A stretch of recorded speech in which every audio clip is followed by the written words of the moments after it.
The functional heroin addict? This is crazy. How the fuck does this work? Okay, I kind of want to watch this. All right, Matthew. Yeah. Matthew, where'd you grow up? Where are you from? I'm from Hayward, California, is where I grew up for the first 12 years of my life. And then my parents moved us to Castro Valley, California, because we were in somewhat of the ghetto and wanted to go to a better neighborhood. And so, I recently had yeah, I mean, growing up in the ghetto, I guess as the white boy. You're getting pissed, dude. Literally, this is just Logan Paul. The virus would target those hogs harshly. That's just Logan Paul, dude. What the fuck?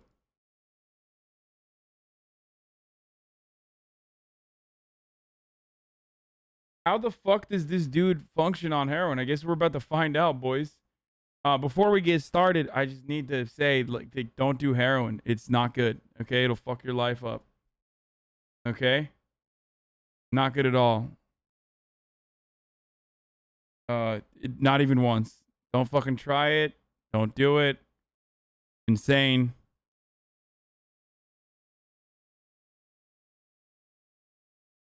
That this guy is doing it. There were, you know, it wasn't anything too bad. I mean, I guess like once I got a knife pulled on me on a corner when I was like 9 years old. I think I saw well, I know I did, I don't think. I saw a condom full of jizz hanging from a tree when I was like 10, and that was like probably the first time I saw anything like that. But, you know, it was just like there was gangs and stuff. Like a friend of my cousin got shot like a couple blocks down. And so around that time, a couple years later is when we moved to Castro Valley. And that was somewhat better, but when I got there, it was more like I came from where I came from, and then I entered a more whitewashed area, and then it was like instead of being the white boy, I was the white boy that didn't fit in because I didn't have the money, like, or the new items like everybody had, or clothes, or, you know, electronics or whatever. And so I remember just being a teenager and getting older. I liked playing basketball, but I was never good enough to be on the team. And it's just kind of an outcast trying to find myself. And in high school, as a teenager, I got more into music and stuff, and I got into metal and punk and everything. And I guess one year I remember it was summer school.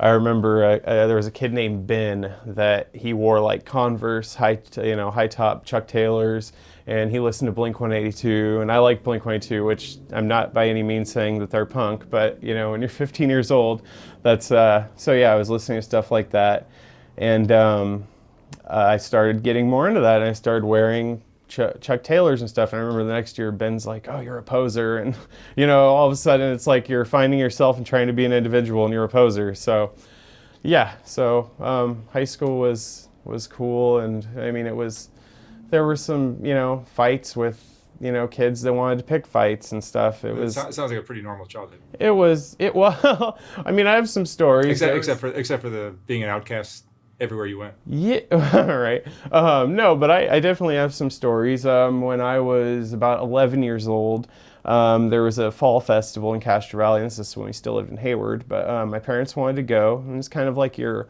wine and arts and crafts festival. So we go there, and I'm being, you know, I want to go home. I'm bored. And my parents are having a good time. They're drinking wine. They're having a good time.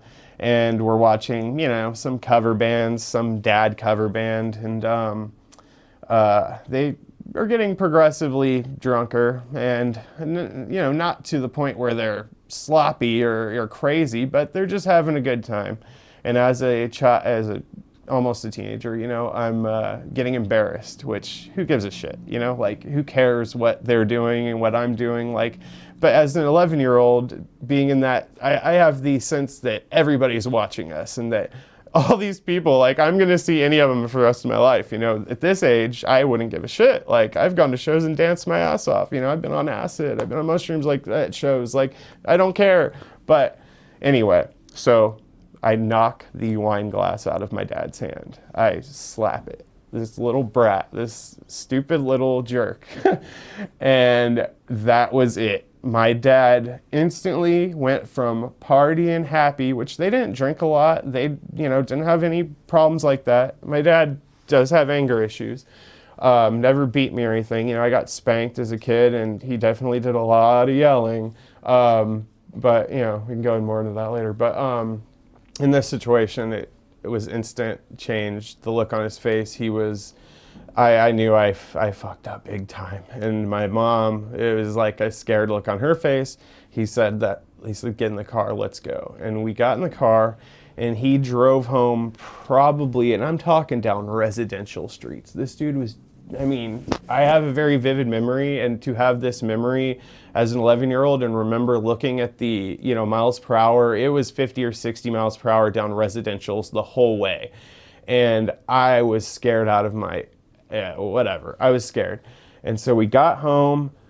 He's just screaming at me, like I fucked up. And I did. I totally understand. I don't know if I would hope that if I had a child and I was drinking, I would have the capacity not to, do something like that. But who knows? So he's yelling and screaming. At that point, my mom, they're drunk, and so she passes out on the bed. Well, then my dad starts yelling at her because she's passed out drunk in front of her son, and that's not what you're supposed to do, and all this stuff. And I'm freaking out. Like, I'm scared. And so I run in the bathroom. I remember he slammed the door open and put a hole in the wall. And at that point, I was so scared that I ran out of the house. I ran to the neighbors and I said, call the cops. My dad's drunk. He's freaking out. They called the cops, and my parents had to go to Santa Rita jail for the weekend. Both of them, because you know how cops are sometimes. It's not very rational. And plus when you have two really drunk people, they don't really trust them or believe them. And so, yeah, and I felt really bad. And so a little drama in your childhood. A little bit. And I've never been good enough for my dad. It's always, I can't do it. There's things in life that I worked at a print shop, and there was he wanted me to install lighting and all these things. And I'm like, well, I've never used electric drill or whatever the hell it's called. I've never used one of these before. And he's like, mind's blown. Then I'm like, I'm 35 now, that I was this 33-year-old man that didn't have these skills, which, whatever. People learn their own skills, but, the stereotype. And he was Mr. Manly Man. He was a stripper in his 20s, big buff dude. And that's a whole other thing. But, so yeah, I didn't learn certain things, and because my dad would always say, I'll do it. I don't want you to screw it up, basically. He wouldn't say that, to my face, but yeah. So there were different things like that. I would get in trouble at school, but nothing, it was stupid shit. One time, I pretended to stab a kid with a pencil, and that, I went like that, and that turned into, oh, he was gonna stab me, and I got suspended. Or told the teacher one time, you're not my mom, I don't have to listen to you, shit like that. I wasn't, going and bringing a gun to school or graffitiing all over the walls or smoking pot in the bathroom, So how far did you go to school? I did a little bit of college. I only did one semester of college. Mm-hmm. And you've had jobs. You have a job now. Mm-hmm. Yep. Yeah, I've done a lot. I was okay in high school, 3.0 or whatever grade point average. In college, I was trying to major in mass communications because I knew people at a local radio station that had referred me to this school and to this teacher. I guess I'm kind of one of those people that I have underperformed or had ruined my potential. So you're working currently. You have a straight job. I do a gig through an app right now. I was working at a restaurant in December, and then they closed down indoor dining, which was fine because we had outdoor dining. Yeah. But then they closed that down, and then it was I was doing double the work because of delivery, packing bags and all that shit, and then getting paid not half, but half in tips because people don't tip the restaurant for delivery. They tip the driver. And so, not that that's wrong. I don't really care. I didn't, I wasn't oh, damn it, the economy's fucked. I'm going to take a stand or something. I'm okay, time to move on to something else. And so, I found this app through Craigslist that does gigs, and you just pick a shift and you pick time and how much you get paid and you sign up. And so I started working at this warehouse, and it's pretty easy. Okay, bro, over what time, the fuck is this, dude? How is this the least interesting man in America who is a functional heroin addict? I literally started off this video thinking like there's gonna be a point where like there's a turn. Where the fuck is the turn, bro? He's literally, when he was talking about his like child abuse, I thought he was gonna like actually get into like some fucking freak story.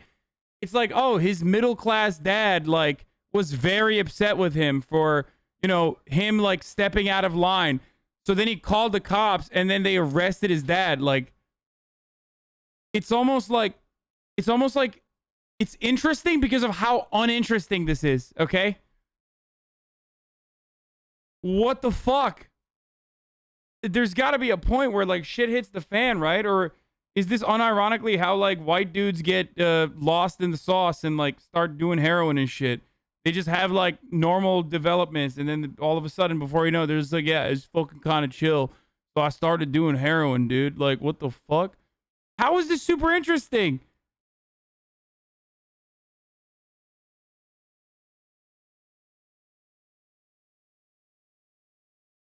Okay, I'll keep going. Sorry, I won't. Took on more responsibility, and they've made me like shift lead and stuff, and it's all right. It's not. But you'd consider yourself a good employee.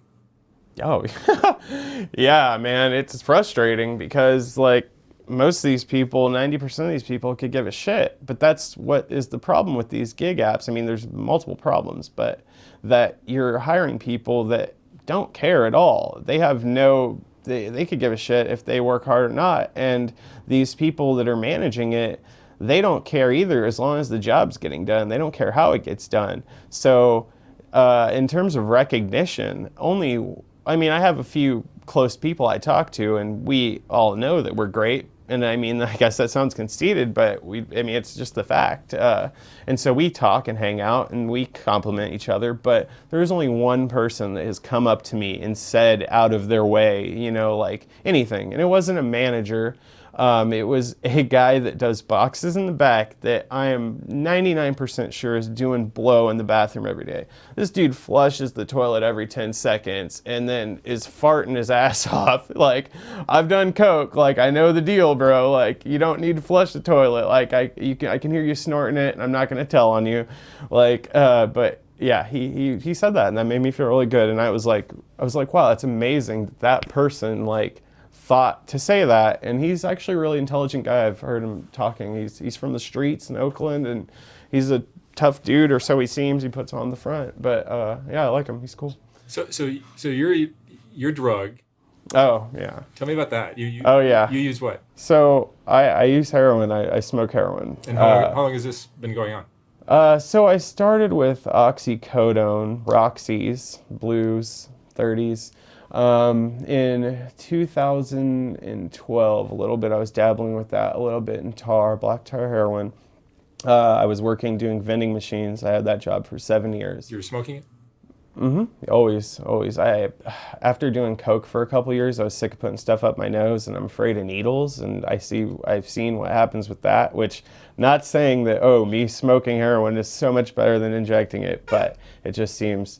But then again, I mean, I smoke cigarettes, I smoke that. I was smoking a ton of weed, which I barely smoke anymore, but I mean, it definitely affects my breathing and affects my lungs, and that's something I'm worried about and that I would like to quit eventually. I mean, I actually was on methadone recently, but my work schedule made it to where I couldn't get to the clinic anymore, because for the first 3 months, you have to go to the clinic every day. That's part of the process.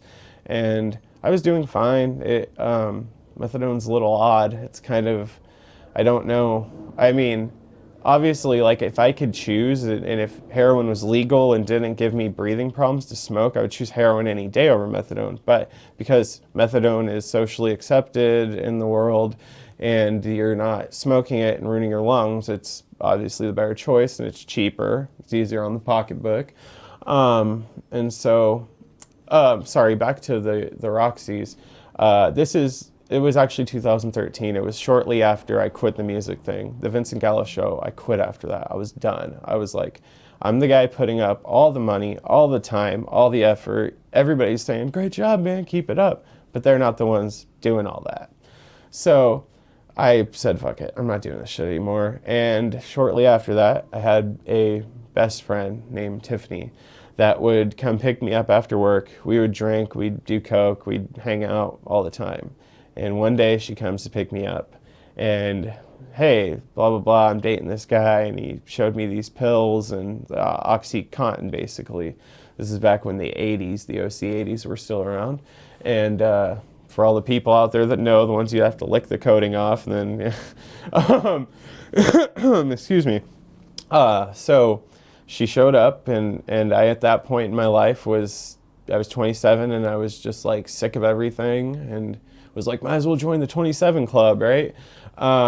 Which, if you don't know, Jim Morrison, Janis Joplin, Jimi Hendrix, all those people that died of drug-related deaths. Anyway, I didn't really want to die, but I was just giving up. And so I was like, fuck it, I don't care, sure, let's do it. And that was the biggest mistake of my life, because I fucking loved it. And everybody says, don't do opiates, don't do heroin. You're never going to come back from it. And of course, I didn't listen. I have to try everything on my own. And I mean, my life isn't like Requiem for a Dream now. Like, I'm not going and doing ass to ass for money, But I loved it. And some people say this, other people just get the nods and are kind of like, but it makes me like fucking boom. I'm me, I'm myself, I'm happy, I'm free, I'm energetic. Like, it's crazy. It became what I wanted it to be, and it became what I needed it to be. And that's crazy, because it's like it took it's a fucking crazy drug. It's like it took my brain over, and it just said like, this is what you needed, and like, this is the way it should be. And so I'm sorry, dude. I just like, I cannot like this guy. Like, I just like everything that he's saying. Like, the saddest part about this is like, dude, if we had like a functional, socialized healthcare system, like, this dude would not have to self-medicate by micro-dosing fucking heroin, okay? And he could like figure out whatever the fuck his issues are, and then, get the proper prescription instead of micro-dosing and turning himself into a fucking heroin addict. But having said that, he's just like incredibly annoying for some fucking reason. Like, there have been multiple times that I've tried to quit on my own. There's been periods of 3 months where I've been able to quit.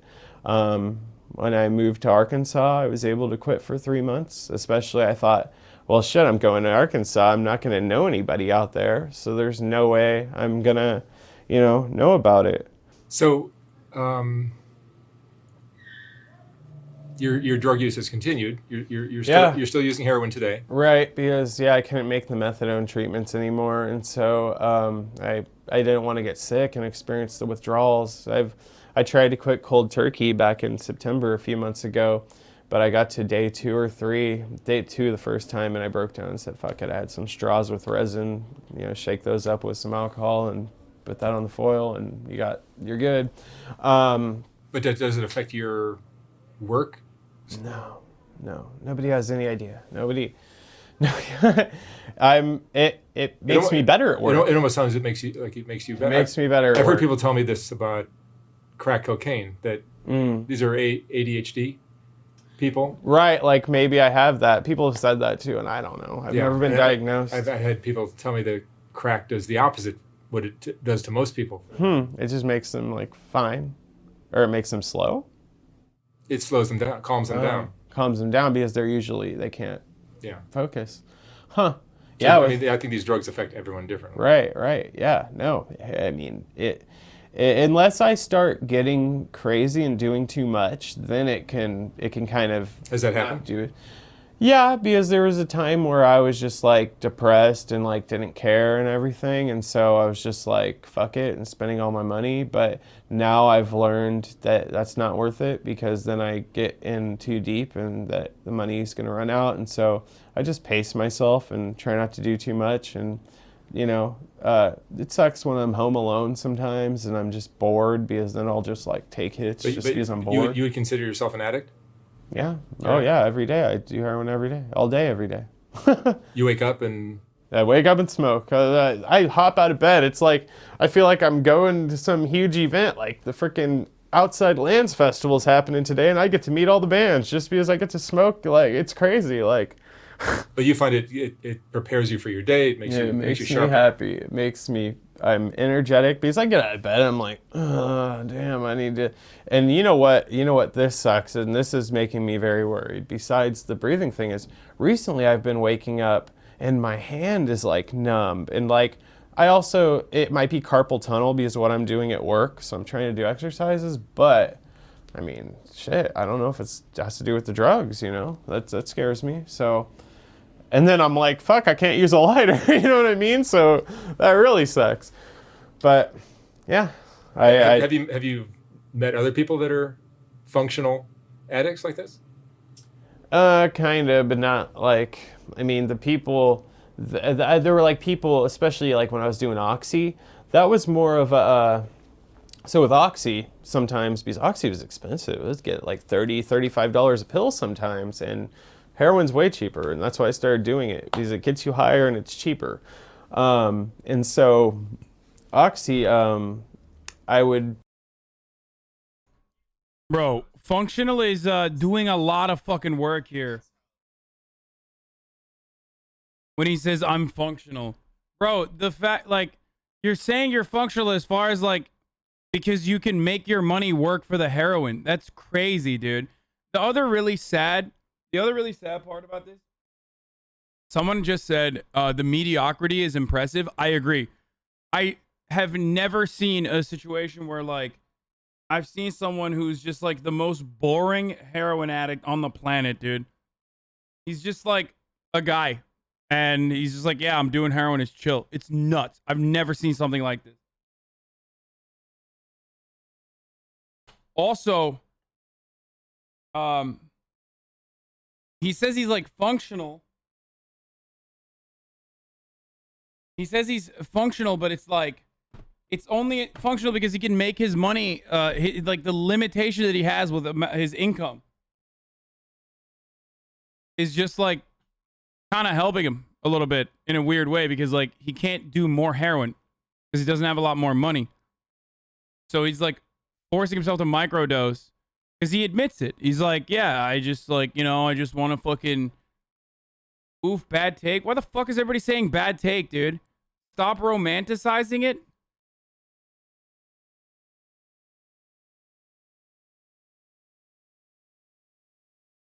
I just don't think you should be, like, there is no such thing as a functional heroin addict. That's what I'm saying. I don't have a... I don't like it. I don't fucking like it. I don't like that. Like, there should be no concept as, like, a functional heroin addict. Do you understand what I'm saying? That's what pisses me off. And the other thing that fucking frustrates me about this video is that he's so fucking casual. It's not romanticizing this man's life as a tragedy. I'm not even romanticizing. I'm literally saying that, like, it frustrates me that he's so casual about this thing, this fucking addiction that has destroyed millions of fucking lives, murdered people, and ruined fucking families all around the country. How the fuck can you sit here and not be upset?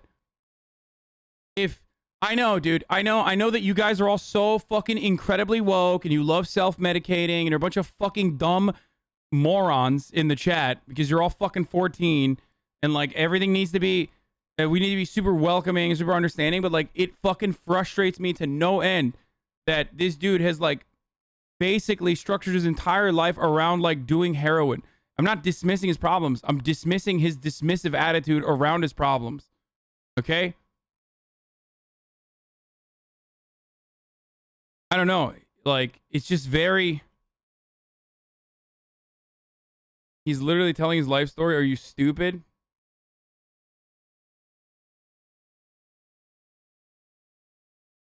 There he is. He's sitting right there. Won't last for many years, but still, he's struggling, and you're shitting on him. Yeah. It's making me mad that he's, like, so... It feels almost callous, okay? Like some of the things that he says, even though he's like, some of the things he says frustrates me. Okay? Some of the things he says frustrates me. As someone who's also struggled with addiction, it makes me so mad because he's in it right now. Okay? He's not out of it. So he's talking like a fucking addict. And the addiction that he's talking about is heroin. Okay? So I'm sorry to all the fucking morons in my chat who have never in their fucking lives had to struggle with addiction. So you like look at that and go, what? Like, why are you fucking shitting on a person? This is a bad take and it keeps getting worse. Suck my dick, dude.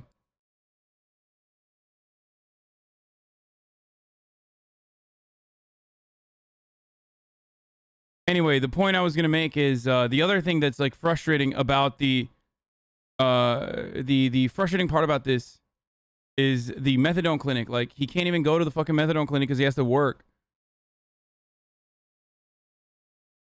Chat different opinion. Chat equals chat 14.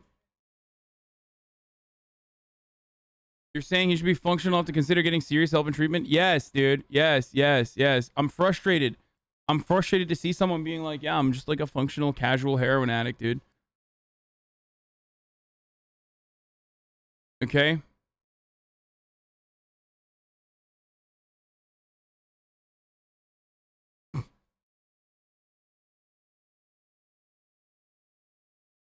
Like, I feel like this is terrifying.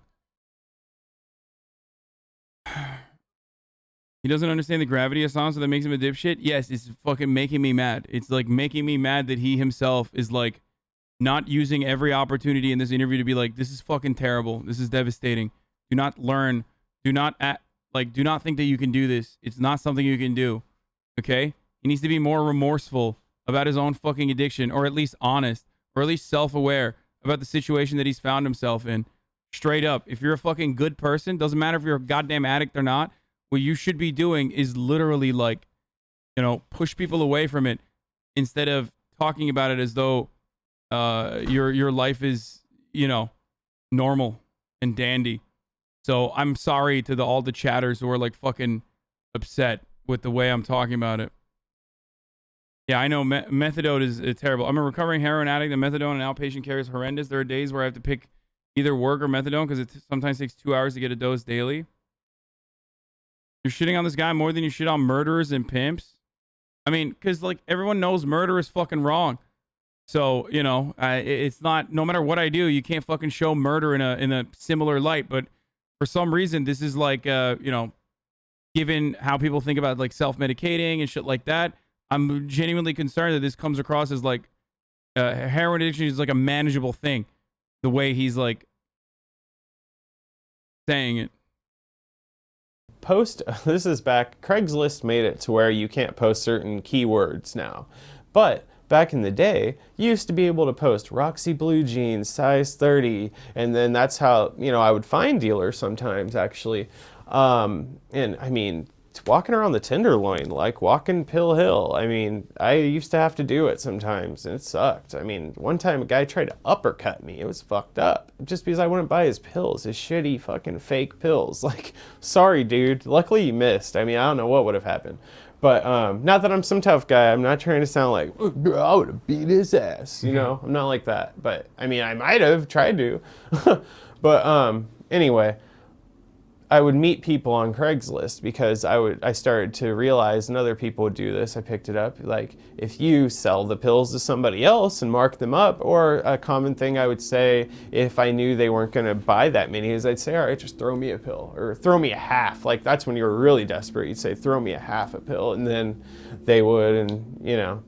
One time I did that, this girl, we were smoking in a bathroom, and she fucking got on the floor and started smoothing the foil out on the floor of a dirty Jack in the Box bathroom. And I was like, I'm on the wall doing it, you know? The wall's smooth too. And I was like, what are you doing? And she was a little, whoop, you know, and she's like, what? I'm fucking, you know, smoothing it out. I was like, dude, on the wall, the bathroom floor is dirty. And she didn't care. So yeah, whatever. So I'd meet functional addicts, somewhat. Mm-hmm. They were definitely eccentric. They definitely had their things, and they weren't reliable. So it sounds like you're a case where maybe your psychological makeup is. But nobody's gonna listen to that. You will, because you understand, because you've talked to so many people and you pay attention and you care. There are people out there that have no concept of this and don't want to hear it. Because that's the way the world is. Well, I'm open-minded, but yeah. I mean, I've never smoked pot, so I don't know anything about drugs. The fact that I'm doing this channel that seems to revolve around drugs, it really doesn't in my mind, but certainly there's lots of drug stories. I don't even know how to spell marijuana. I wish you were as militant against climate change activists as you are against heroin activists. so I'm just open-minded. I find it interesting that it helps you. Yeah, I believe it. I find it interesting that you've never even smoked marijuana. I mean, not that I'm saying like, oh, you should or you should have, but yeah, they need the channel, you know. It's, I'm not better than anybody else. I'm just, right, neither I've am got I. my own problems in there. I'm not saying I'm better than any other addict, you know, like we all have our own things and we're all unique. Everybody, it makes the world, and sometimes it's the beauty of the world that's the fucked up things. I think finding something that helps you find fulfillment and happiness is important. and if that happens to be heroin and you've got it under control, maybe it's okay. What? I don't know. I do, but then it's the money thing. No, dude. No. Fuck no. Hey, chat, where are you now? I want to hear from the chatters who are like, dude, this video is like, wow, you're a fucking idiot. Like, oh, blah, blah, blah. Bro, this is literally the most libertarian interview I've ever seen in my entire life. Listen. Like, I'm all in for fucking decriminalization, okay? I am. 100% decriminalize it, okay? But goddamn, dude, this shit is so fucking dangerous. What the fuck?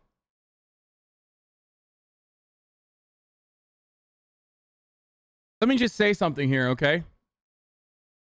There's no such thing as a fucking functional heroin addict, okay? It just means he hasn't gotten to that point where it's no longer functional yet. And the same cycle of like his job finding and his income has ironically kept him in that consistent phase, but that doesn't mean he's going to stay there forever. That's not a thing. Like, that's not a real thing.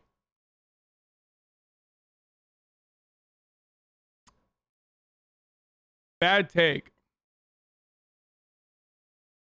You're right, dude. No, there are totally, dude. It's totally functional that, you will never fucking go off the deep end with heroin, dude. You're right.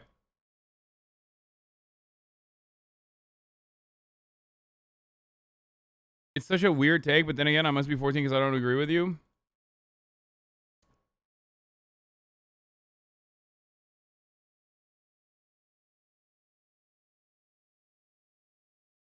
It's fucking nuts, dude. There's like so many, I guess there's so many functional fucking morons in my chat. Okay? You guys are, like, a lot of you are just like psychotic, but functional in the sense that like people haven't recognized how fucking insane you are.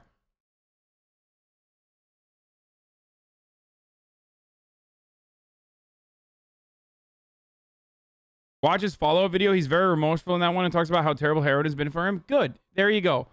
But chatters are fucking caught up with like the most mediocre white man in America because like all you need is a fucking mediocre white man, chatters. Holy fucking shit. It's nuts. You guys got like caught up with how fucking charismatic he is, I guess. You're like, yeah, I don't understand. Like, why are you fucking denying this guy his, valid experience of being a functional heroin addict? It's how much do you spend? It's a lot of money. I mean, what do you spend? Wrong. Address the arguments. What arguments did you make? So does the media create drug addicts now? Is that your contention? You have cognitive dissonance? What? I don't think the media's creating drug addicts. What the fuck are you talking about, dude? I'm frustrated with this person who is like himself a drug addict, literally talking about it. I'm not saying that like you see heroin in a fucking movie and then you become a heroin addict. This is a little bit different than that. This is a person who is literally a real life human being, like talking to people about how he's like,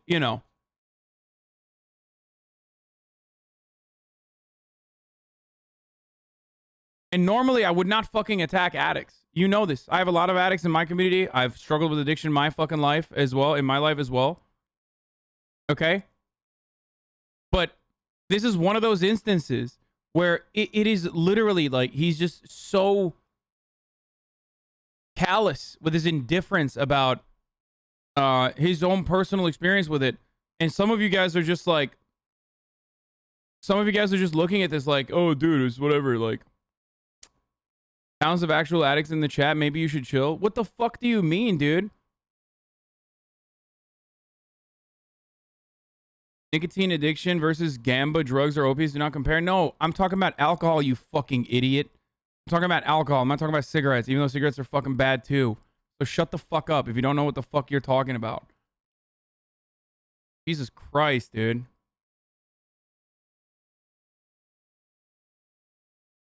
I think a lot of people just don't have the experience with heroin addicts and what it does to you. They think heroin is just the same as weed. There's no situation where heroin is good.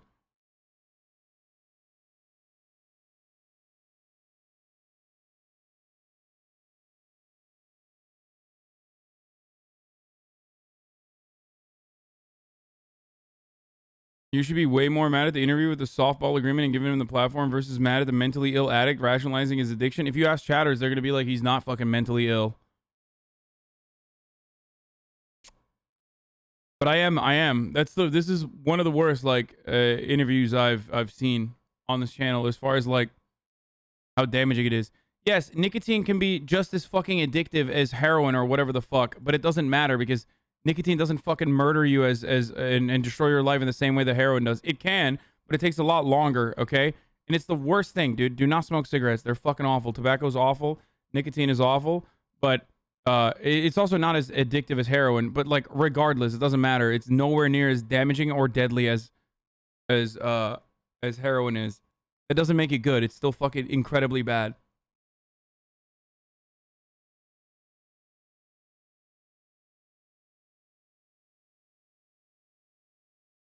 Like, he's literally talking about heroin and how it, like, helps him function. Like, it helps him self-medicate. How the fuck do you guys not see how damaging this is?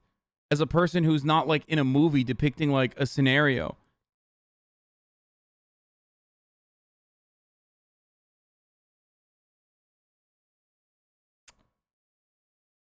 LCSW, CADC working in substance use. This is a shit take. What? Not true. What? I don't understand what the fuck you're saying.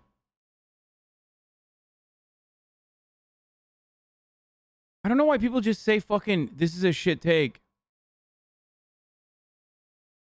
And then people never like actually to expect an active user to stand outside his delusions and represent his addiction honestly is impossible. I understand your anger is a natural response, especially if you have the experience of knowing addiction yourself.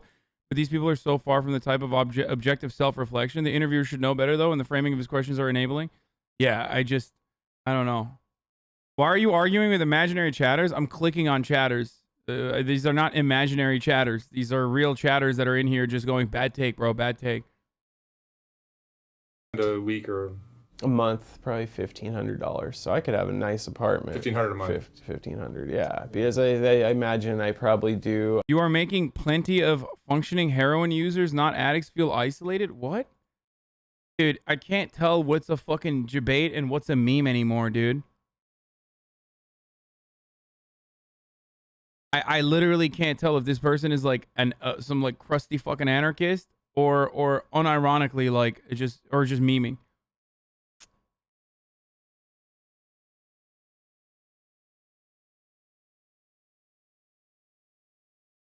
And it's illegal. 500 a day. Nope, 50 a day. It's illegal, so technically you could end up in jail, right? Right. Yep. So yeah, that sucks. But talking to you, looking at you, you don't look like the typical. I'm sorry. Like if a person like this was just like talking about their experience with heroin around me and around people that I love, especially young impressionable people, I would get them the fuck away from the impressionable people. Sorry, like that doesn't mean I don't believe that like addiction should be treated like an illness and not like a criminal thing. But you can say bad take all day, every day. Something like 40% of the U.S. adult population does some form of opiate. Yo, ban all the people that are saying this. Exactly, jackass. That's precisely how they fucking get addicted to fentanyl and heroin because they can't pay for the fucking scripts anymore. and they keep upping the dosage. What the fuck are you talking about? This is why there's a fucking epidemic right now, dude. There's a literal heroin epidemic in this country, and you're like, 40% of Americans use some form of opiates. Like, oh yeah, I didn't realize that was a good thing, dude. Sick. You're literally making my point as to why this is so fucking damaging.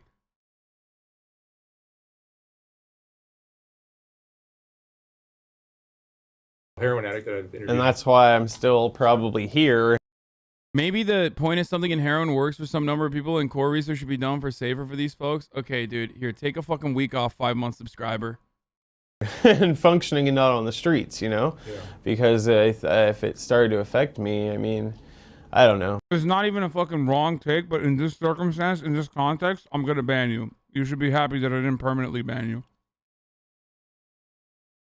If I started smoking crack, I probably would. I know I can't count how many heroin addicts I've talked to that just nodded off in the middle of an interview. Right. They probably also shoot up. Well, I guess people now, I've known people that nod off that smoke it. Never mind. Yeah. Yeah, you know, it's never happened except one time. The worst story is I was drunk and I went to my dealer's RV, a guy that was living in an RV, and he had terrible shit. It wasn't doing anything for me, and I was pissed. And because I'd have to travel like an hour and a half to this guy. And I was at that point, very stupid. I said, you gotta have something. And he goes, yeah, I have fentanyl. And me knowing exactly what that is and what could happen and everything, was drunk and said, fuck it, I don't care, line me up some or whatever. I don't know how long later I wake up and I am like, where the fuck am I? What happened, you know? And everybody is around me, scared out of their mind. And I fucking OD'd, man. I fucking OD'd for the first time ever, and that really upset me because I didn't ever think I'd get to that point. But yeah, they had to hit me with Narcan like 5 times, they said, and like they said I was turning gray, and like only my girlfriend knows about this. Like nobody else knows about. I mean, this is the people that were there, but. Whew, man, I really tried to quit after that, man. I got through like a week, and I was happy, but Yeah. I was happy that I quit. I was fucking bored out of my mind, you know, but yeah, fentanyl's no good. Don't do it. Everybody out there, don't do it. Yeah, no, fentanyl's a very different game than heroin. I think that's the other part of it that frustrates me. It's like a cure for boredom, dude. Like the way he talks about it as though it's like a cure for like being bored.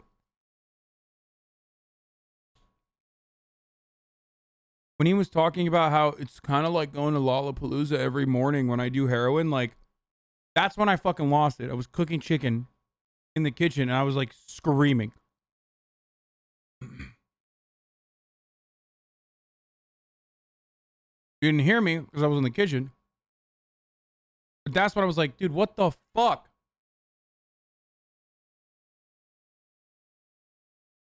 I think he's lying about boredom. He's depressed. Yeah, probably. Most likely. And for the record,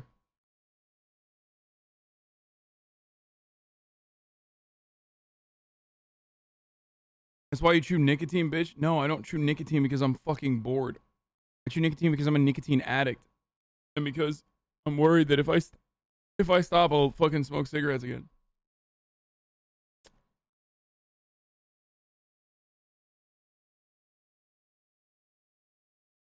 This proves your point even more. Buddy went directly to fentanyl. Like, that's just insane. Yeah.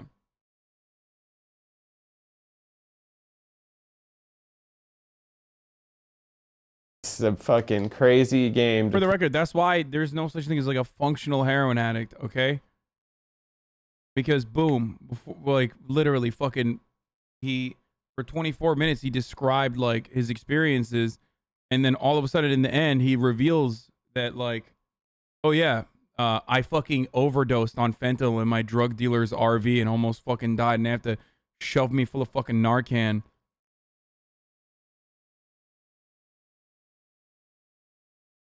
Play, man. That's yeah.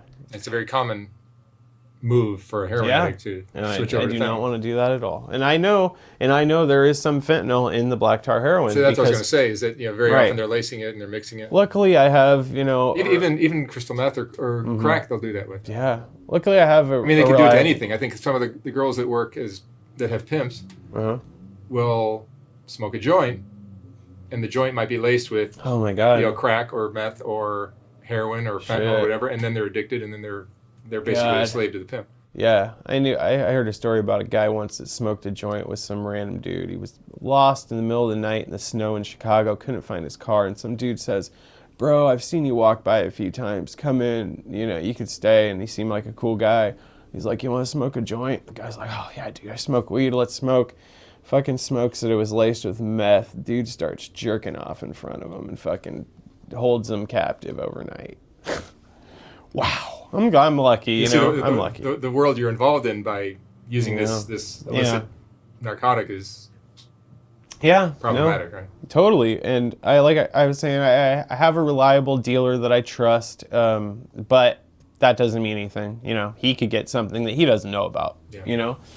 But I mean, at this point, I'm really just trying to make it through until I get the next job, which should happen in a couple weeks, and then I get a set schedule and I can get back to the methadone clinic, because I know, I'm smart. So you say your mind works better on heroin. Mm-hmm. Could you ever get clean and still enjoy life to its fullest? I mean, I did before. You did. It's not like before. That's probably a safer before way to I go. started, I wasn't enjoying life. I was just depressed in that moment, and I made a bad decision. Yeah. Well, it sounds like getting clean would be the best move. Oh, totally, yeah, and I want to. I didn't even want to do methadone because I said I don't want to replace an addiction with an addiction. And my buddies, you're shitting on him for being what? You're shitting on him for being addicted and not acknowledging how devastating it is? Yeah, that's kind of a fucking big problem, don't you think? I feel like you put a comma there as though it's to say I'm shitting on him for being an addict. I'm not shitting on him for being an addict. I'm shitting on him for fucking not acknowledging how devastating it is. That's a full sentence. If you put a comma there, it doesn't separate it. It doesn't turn into an entirely different fucking, entirely different sentiment, okay? Instead of the interviewer who has no excuse for enabling it, that's the point of contention. No, I think the interviewer enabling it is also bad.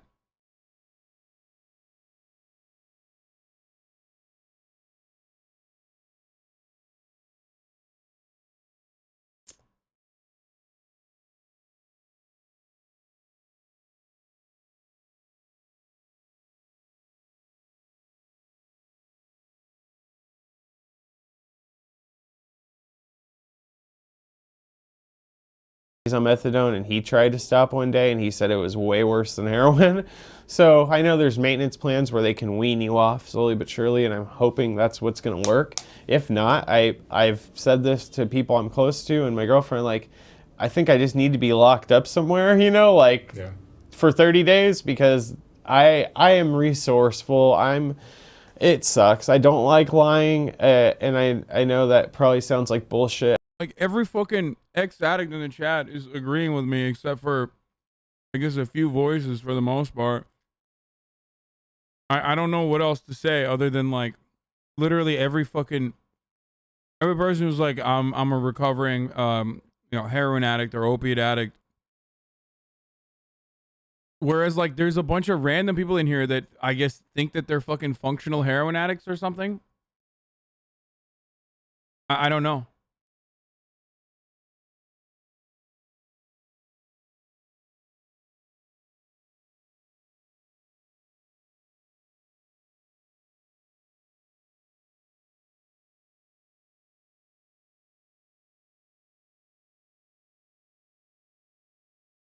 Where was this interview with the pimp glorifying his job yesterday? I mean, we shat on the fucking pimp too.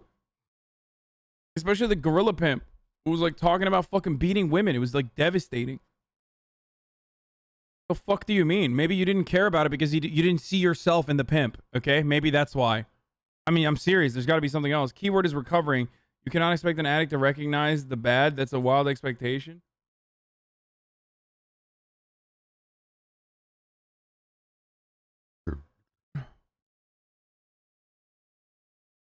Yeah. So I guess don't put a fucking camera on addicts. Like, that's it. Especially if you're not going to ask the right questions. Because they're just going to justify it.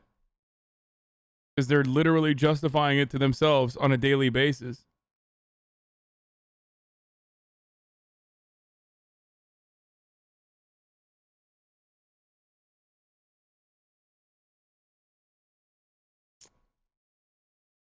I just know, dude. I know how fucking damaging that way is. I thought that way, dude. I thought this way. Anyone who's ever fucking been addicted to anything damaging knows what that's like. You're like, oh, dude, it's just fine. Like, it's just gonna be all right. Like, you know, I'm just drinking a little bit. Okay, it's not that much. I have it under control. Next day, it's gonna be different. When I go out and I'm gonna drink, I'm just gonna drink a little bit. Next day is gonna be different. Boom, blackout. Next day, it's gonna be different. Boom, blackout. It's fine. Nothing terrible happened. Next day, it'll be different. Boom, blackout. It's fine. Everybody drinks. It's all good. And before you know it, you're a fucking psycho. You're just drinking every goddamn night. And you're fucking binge drinking. And you're blacking out all the time. And it's terrible. And when you're in it, you're thinking to yourself, like, it's fine. I have it under control. I mean, other people do it. You rationalize it in different ways.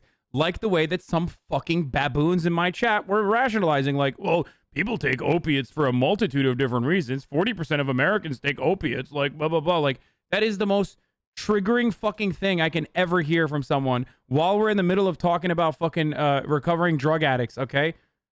Or just drug addiction in general. Like, that's like, just fucking shoot someone in the face, dude. Literally. It's like giving more ammo to someone who is, like, not even remotely interested in recovery or rationalizing his addiction as best as he possibly can. You literally just load up the fucking chamber at that point. That's why I'm fucking losing my mind. Because a lot of you are either not aware. A lot of you are either unaware of what it looks like or what it feels like, what it's like when you're in that situation.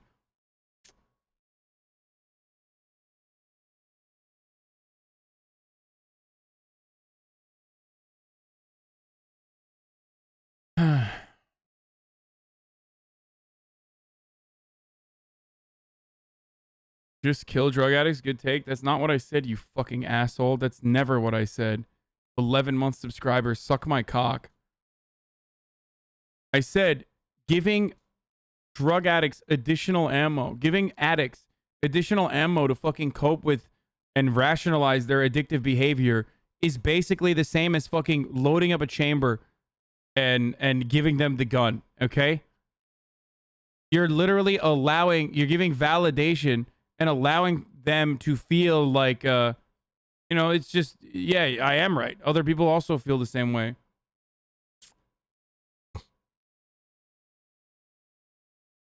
You're enabling this insane, like, insanely fucking horrible problem.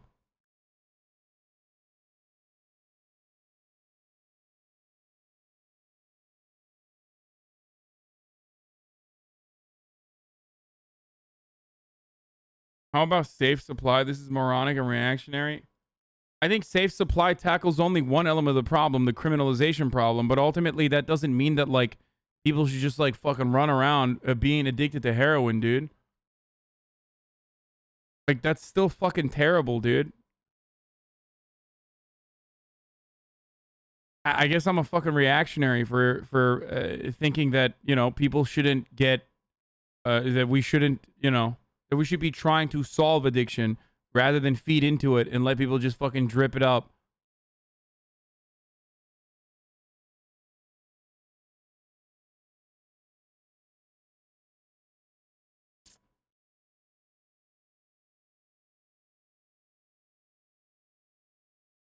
There's also the other side of this, which is like, he's just in heavy denial, dude. I don't think you can expect an addict to give a PSA on how drugs are bad while he's on fucking drugs. I mean, that's not what my expectation is. It's just, like, fucking annoying to me that, like, the only moment of clarity that you have from him, recognizing how fucked up the situation is that moment where he recalls the incredibly traumatic event of him almost dying as a consequence of overdosing in his fucking drug dealer's RV off of fentanyl. Okay? That's the only time where you see the real clarity and the honesty, and for a brief moment, the fucking shallow veneer that he has around him, around himself, just you know, it goes away, and that's the real moment.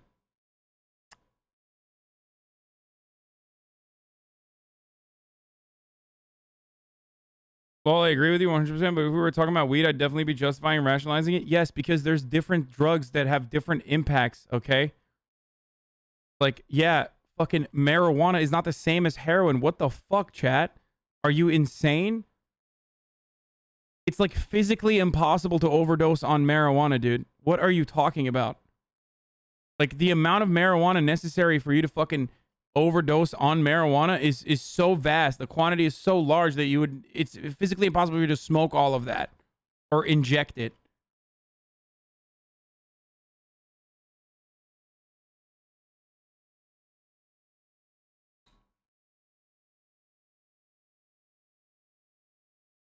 No, it's not. You can easily overdose on marijuana. Google that. I really don't, but as an addict with the world the way it is and people, you know, would look at me a certain way, I have to lie because I need to get by and just, yeah. I was living with my girlfriend's mom and her for a couple weeks, and her mom had me pegged from probably day 2. She told her he's on drugs, and I was with my girlfriend for almost a year. How could she tell? She's smart. Her ex-husband was an addict. She knew. She and also is making, you know, longer trips to the bathroom quite often, you know. And I'd always like play YouTube videos. I watch Soft White Underbelly, you know, in the bathroom while Everybody that watches that they're channel like, "What is are an you addict." doing in there?" I'm watching the Hillbillies. Shut up. They're all a bunch of drug addicts watching that channel. Yeah. So the video doesn't even try and show his behavior as anything but what he says it is. That's the problem. Yes.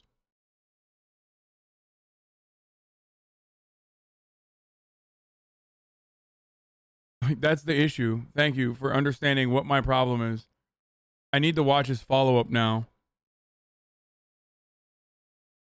Look, nicotine is bad. I mean, even sugar is fucking addictive. But heroin is on an entirely fucking different level, especially with its impact. But absolutely nothing is more addictive than the top of the hour ad break that comes literally when you least expect it. Okay? Sometimes you're watching a video and you're like, where is this video going to go? And then all of a sudden, bam, 60-second ad break. That's where the video is going. Now, of course, there is a way to avoid said ads. Okay, if you want an ad-free broadcasting experience. That's my addiction now. I've substituted my addictions, my vices in the past to being addicted to segues. Okay?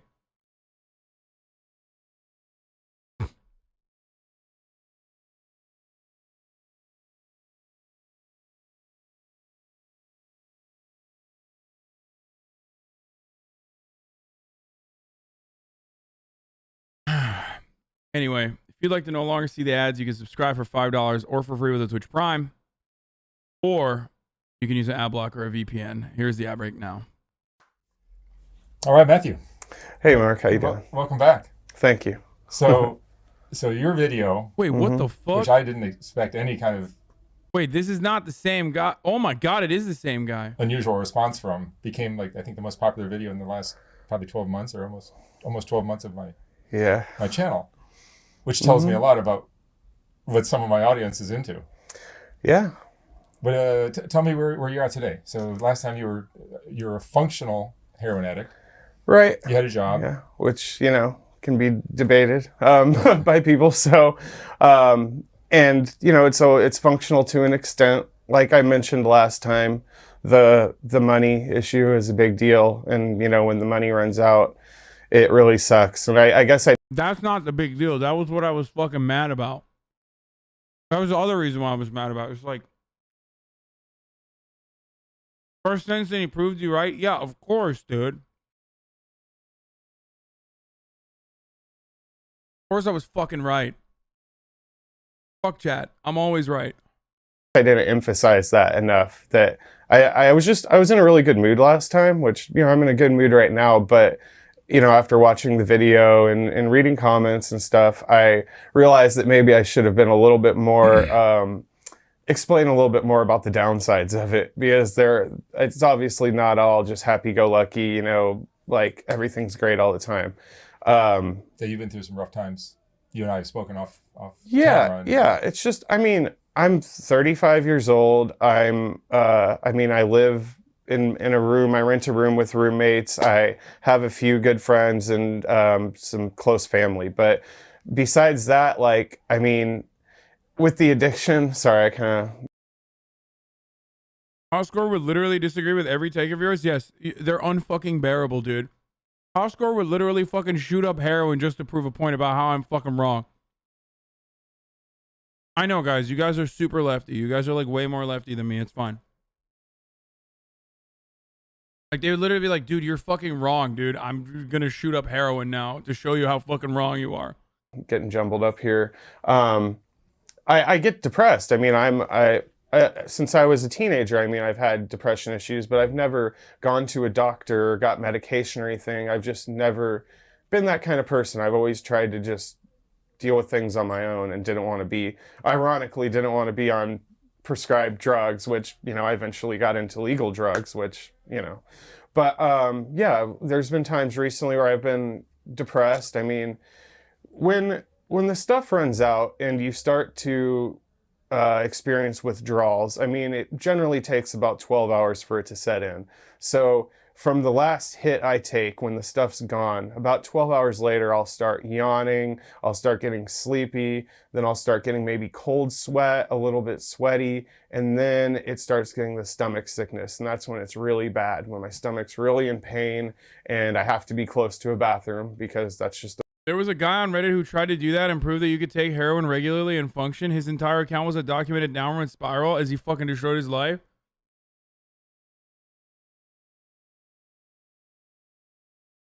That is the most Reddit thing you can do, bro. I swear to God.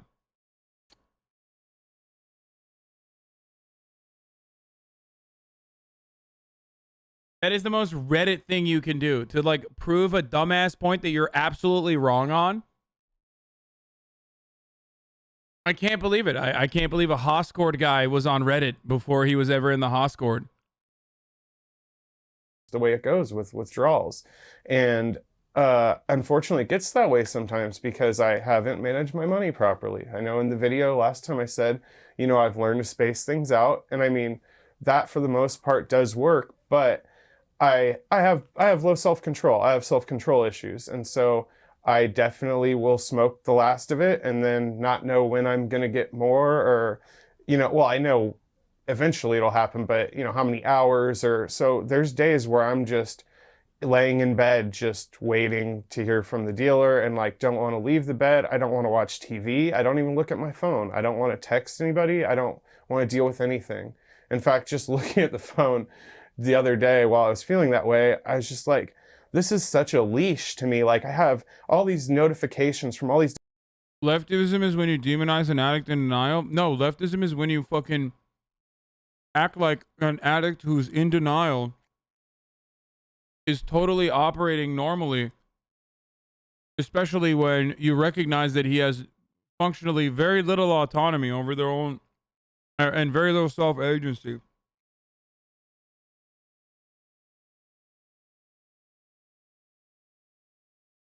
Totally, dude.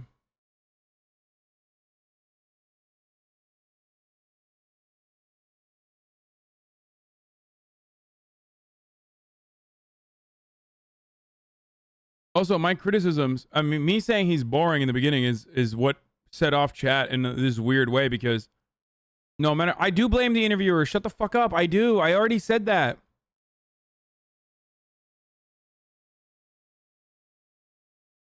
But you guys also baby people to the degree where it's like, dude, he obviously has enough fucking autonomy and decency to recognize his mistakes from the previous fucking video that he shot, that he came back to literally say, I'm sorry, I feel terrible. I made it seem like it was totally poggers to fucking do heroin. And there's motherfuckers in the chat still like, no, you're wrong. No, you're wrong. He's an addict. He has no control, dude. He has no wherewithal. He has no control. You're wrong. You're just wrong, dude. Please. It's literally the same guy who opened up by being like, He might as well have said, Hasan Piker of twitch.tv/HasanAbi was completely right in his criticisms of my previous video. Like, he might as well have started off like that, and you guys still be like, dude, you're fucking so stupid. You're dumb. He has no control. He has no control, dude. Leftists love infantilizing every single human being, dude. Always. Non-stop.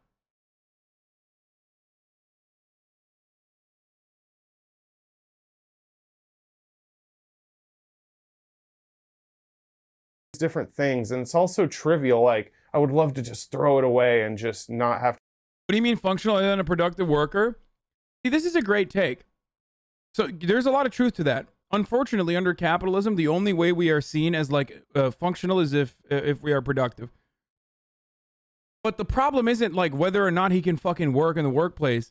The problem is like he's literally addicted to heroin and can't live without doing heroin. And the only reason why he's working is to do more heroin. And that his entire life, as he's already explaining right here, is about finding the next hit, okay? To get as much heroin as possible. So that's why it's like, it's a oxymoronic take almost to say like that he's functional, in the sense that being a functional heroin addict just means like biding your time until you fucking can't function. Which you already went through. No, I know about fucking Dr. Carl Hart or whatever. Listen, man, there's charlatans everywhere, okay? I don't give a fuck if he's at Columbia University. I do not care. I do not fucking believe it. I do not care. You will never be able to... I could live with that guy and he could be shooting up every fucking day and I wouldn't believe it, okay? Yeah, dude, there's breatharians too, okay?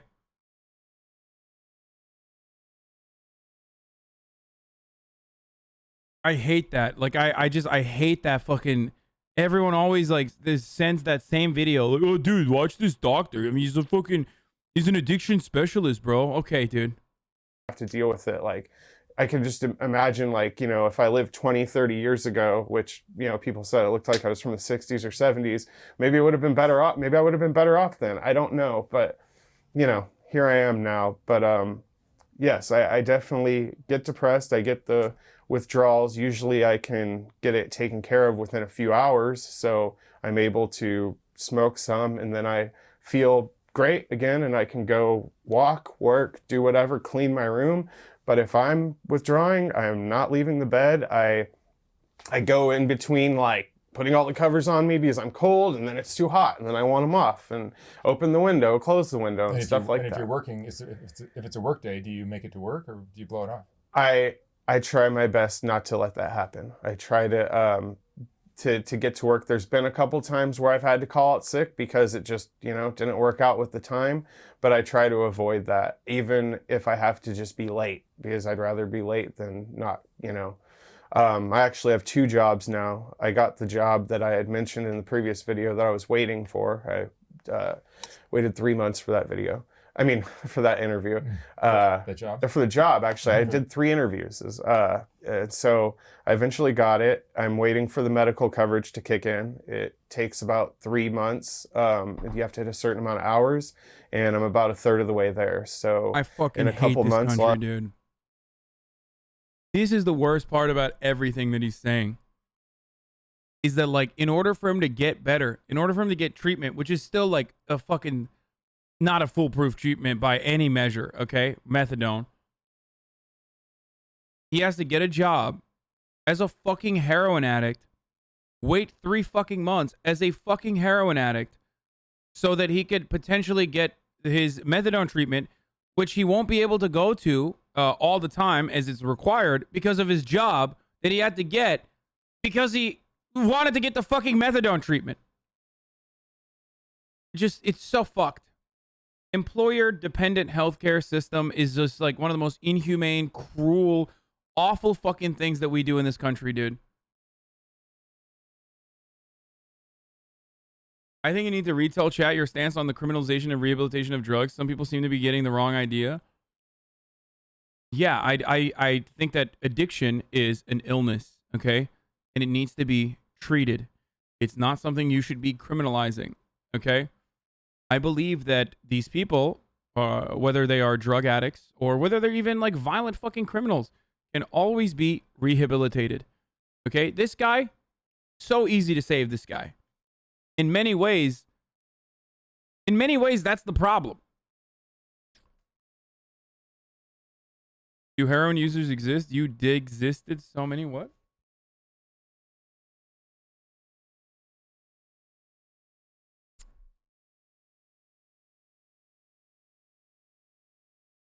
Not everybody needs to be treated. If they want to be addicts, let them as long as they aren't harming others. Dude, how the fuck are you addicted to heroin without harming others? That's the delusional fucking take that you're saying, dude. It's like saying, dude, he's a functioning alcoholic. He's not going to harm anyone. You don't know a single fucking person in your life, I guess, that has ever been a fucking addict. That is such a wild take, dude. There is no such thing as someone who's like a fucking not harming others as they are literally like addicted to heroin or alcohol or anything for that matter, okay? The very nature of addiction is that it's unhealthy. You're literally not only harming yourself constantly, but also others around you too, in an effort to justify, or rather, continue your fucking addiction.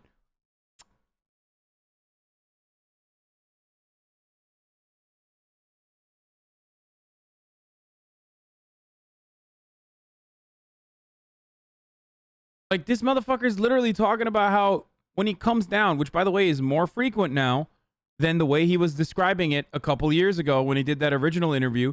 Now he's way more frequently fucking, having to come down and not having enough. A couple months. Wait, what? Shut the fuck up. No, what year is this? 2021? Oh my God. Oh my God, this is a couple months. Oh my God, this is 5 months, dude. Oh my fucking God, dude. Chat, shut the fuck up, okay? That's all I'm gonna say. I thought this was like a 3-year difference, dude.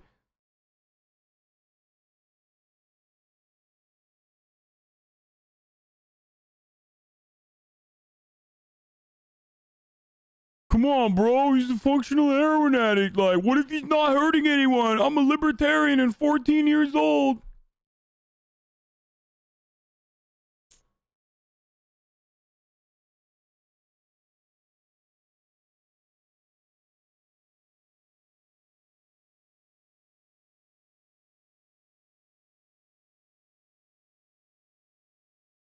This is the same guy fucking between February and June, dude.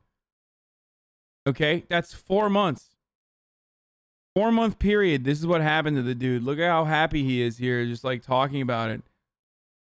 And how great his life is versus now. Now, the other problem is like, that the cycle has accelerated. The way I talk about addiction, in my experience, from my personal experience, you want to know? You want to know how I feel addiction is like? I've tried to analogize this before. I tried to talk about this before in the past, but addiction, when you're a fucking addict, is like the difference between the time period between the first sip and the terminal fucking velocity sip, okay? If it's alcohol or cigarettes. Cigarettes, let's say 1 pack a day is the bad amount, okay? Let's say 1 pack a day is, for me, I'm just explaining my experience with addiction. Let's say 1 pack a day of cigarettes is really bad. Like, it's really fucked up, okay? The difference between like the how addiction works is the difference between your first cigarette that you smoke and your second one getting shorter and shorter and smaller every time you relapse. And when you get to a certain point in your addiction, the difference between like the time frame in between you smoking 1 cigarette to smoking an entire pack, it's shorter and shorter and shorter and shorter every single time you relapse. Okay? That's how it works. You start off with 1 cigarette. The second time you ever smoke a cigarette, because you look cool, you think you look cool. The second time you ever smoke a cigarette is months later. And then you start smoking when you're drinking and alcoholic, or not alcoholic, like in situations where like you're social drinking, so you're socially smoking because you think it's cool. It makes you feel good. Nicotine gives you a massive rush. Okay? And then before you know it, you're like, well, maybe I should just stop bumming off people. I should buy a pack myself. Okay? For a lot of you, this is exactly how you started. This is exactly what your experience is. Then you're like, I should buy a pack myself. I'm sick and tired of bumming off people. It's fucked up. You buy a pack of cigarettes. And that's it. That's the fucking turning point for you. Okay? Now you just have a pack of cigarettes and you're smoking. You start smoking during the day. You start smoking in your apartment. You start smoking not on your balcony, but like literally inside of your apartment because you have an ashtray now. Now your fucking whole apartment smells like smoke all the goddamn time. You can't tell, but other people can. Okay? And you smell bad. Like you just smell like cigarettes all the fucking time. And then you quit. Really hard, but you're able to quit. Okay? And you start feeling better and better. You recognize, oh my God, my chest is opening up. What the fuck was wrong with me this entire time? I feel less groggy. I feel less sick all the fucking time. Okay? I feel more hungry. Start gaining weight.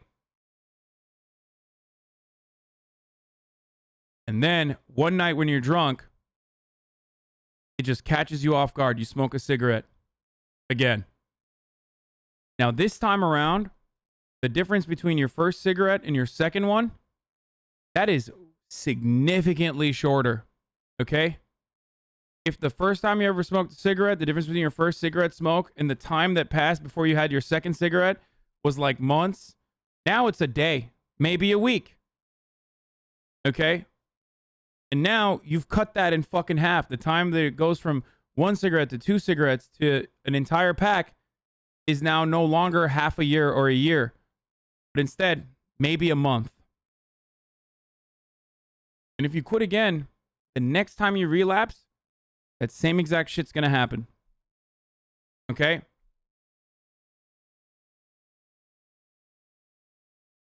Now, of course, yes, as Baked F8 is describing it or writing in the chat, everyone's experience is different. Some people just literally are not addicted. I don't know how the fuck they do it.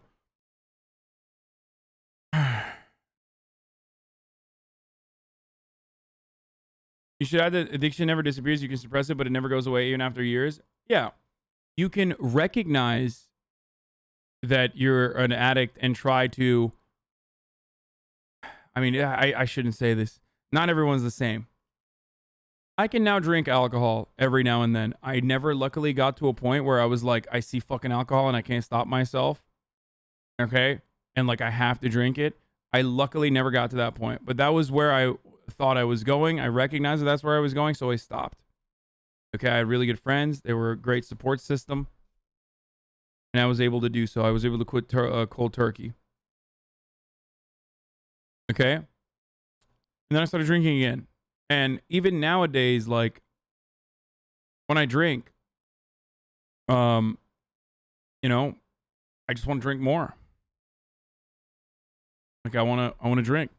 When I start, it's like hard to stop. Just the way it is. So I feel like it'll always, it's a weight I will carry with me everywhere I go. No matter what. And it got to that point because I let it get to that point when I was younger. A lot of bad drinking culture here in America. It's not good.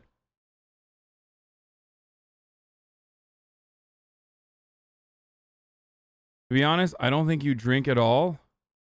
No, I haven't drank any alcohol since, I think, for the past 2 weeks. But that's only because I'm cutting. It's not because of, like, you know, I've had, like, a problem with it at all. Like, I have bottles of alcohol in my house.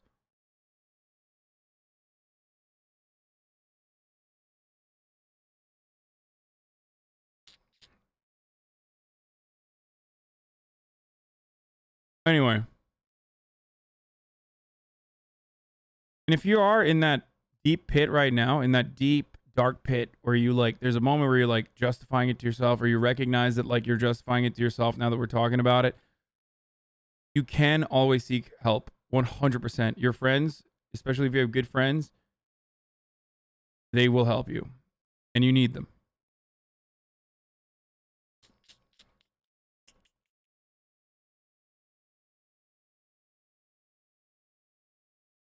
What is the addiction? The way it makes you feel, or the way it tastes, or the social aspects? It's everything. Like, it's definitely not the social aspect. You start off because you think it looks cool. And then before you know it, you're like, oh my God, it feels fucking awesome. Cigarettes are the worst, dude. They're fucking terrible. Do not ever smoke. Seriously, it's the fucking absolute worst.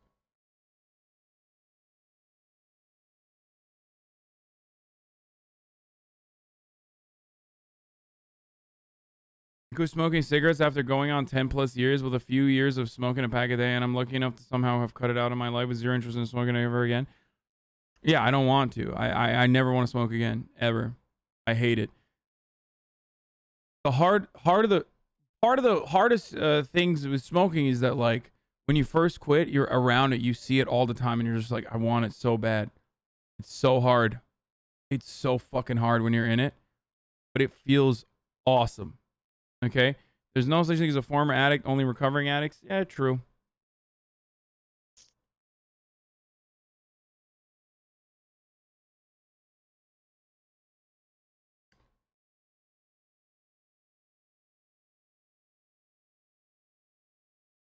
It's so awesome. The best. I have medical coverage. I'm going to go look into, see what the best solution for me is to get off this, because I don't have the luxury to just disappear from my life and go somewhere. I'd love to just say forget it, but it's like, where does all my stuff go? Who pays the rent? Or what do I... So I got to figure all that out.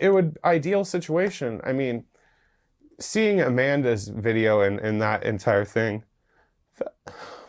sorry. That was really, that impacted me a lot. I think it impacted a lot of people, and a lot of people really cared about her.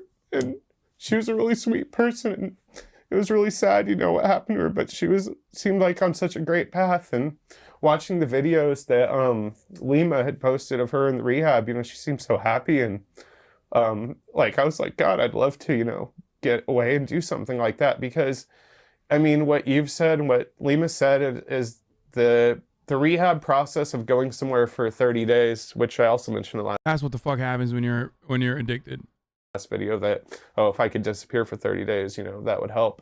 It's like people said, it's not enough, a year is obviously ideal, but most people don't have that luxury, of disappearing for a year. But when you're in dire circumstances like she was, then there's really no other solution. I mean, this is 8 years now that I've been addicted to opiates. It's only been 2 or 3 with heroin, but the withdrawal symptoms have changed or evolved over time. I don't know if it's the drug. I don't know if it's my body getting used to it, or the quality of the heroin, or yes, the quality, or if it's how much fentanyl is in it nowadays. Because last time I went to methadone. Dude, that's the point. We are incredibly adaptable, dude. Our tolerance just builds, dude. That's what it is. That's what I was pointing to, and I was trying to get you guys to recognize it. That's the reason why he fucking he runs out of heroin more frequently now than he did before. In the original video 3 months or 4 months ago, when he was talking about it, he was like able to cycle it. Okay? He was able to cycle it because he had not developed the same level of tolerance. Now he's talking about how frequently he fucking runs out of heroin. That's how it works. You develop tolerance. You build tolerance, and then you need more. You need higher and higher doses. Clinic, and they tested me for drugs. They showed me this and this is in your system, and at the very bottom they said fentanyl. And so I'm not seeking out fentanyl, so it's in the heroin. But yes, I'd like to get away and start over fresh and be removed from society where my mind, it races sometimes, and I'm just like, I probably have ADD or ADHD or whatever, because I just can't, I'm not content with just sitting down and watching TV and watching a movie. That's why I love watching movies at home, because I can pause it and I can do whatever the hell I want. When I'm in a theater, like, I went and saw a movie a couple weeks ago. I had to go to the bathroom a few times, and I'm like rushing to take a few hits. Sorry to pause this. Someone asked tips on quitting smoking when your friends are smoking. Dude, nicotine gum, dude. It's a fucking godsend. I promise. I mean, I still chew. I like nicotine. Nicotine on its own is like, I mean, you can still get mouth cancer, I think, from chewing. But nicotine gum is so fucking good, dude. Make a habit out of it. Make a habit out of it. Just like, you know how you love smoking a cigarette after fucking eating food? Or after sex? Or in the morning? When you first wake up with your coffee? Nicotine gum instead. Slowly but surely, you will build a habit out of it. In a similar capacity.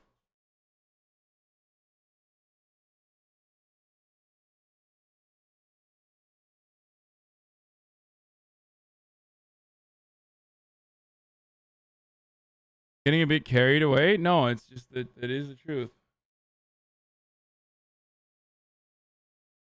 And the best thing about nicotine gum is like you could literally fucking swap in your mind with just like regular gum. I swear to God. Like just you will be a gum chewer for the rest of your life, but you can literally fucking swap it out. It's so weird. I would never suggest vaping. I think it's like, oh.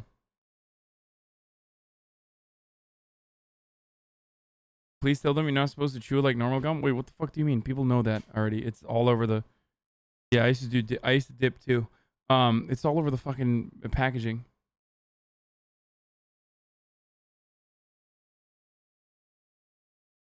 But see, man, you're doing exactly what it is. Explain your addiction away in a rational way to cope with your daily existence. Dude, that's heroin, dude. What the fuck is wrong with you, man? Do you think this is cute? Do you think this is funny? Like, do you consider this to be like a funny, cute little thing? Are you making a joke? Like, answer, please. 14-month subscriber. No, I hate it. Hate what, dude? Hate your life? Hate heroin? Like, what the fuck? How dare you? Like, how dare you make this comparison? It's so fucking... I'm in recovery? Okay, then what the fuck are you doing?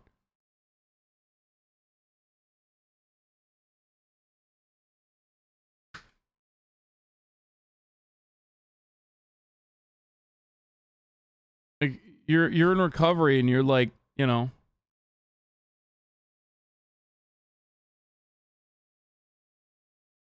Anyway, congratulations. It's good. It's tough. It's a tough process, but it's good.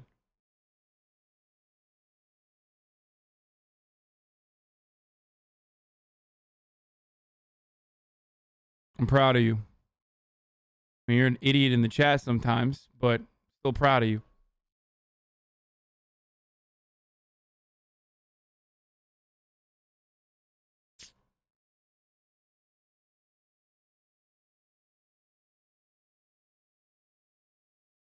Hits and get back so I don't miss part of the movie, you know, and that's no way to live. You know, I remember when I used to go to the movies and, you know, just enjoy myself with a friend, and I don't even want to hang out with people a lot of the time. I just want to be alone in my room, and it sucks. Just like isolating. And so yeah, it's not all happy, you know, Okay, everything's stop saying great sorry. It's okay. and fun and everything. Over time, I used to get high and go walk around Berkeley or San Francisco and go eat and drink and go shop and stuff, or call friends or go to a comedy show or a concert.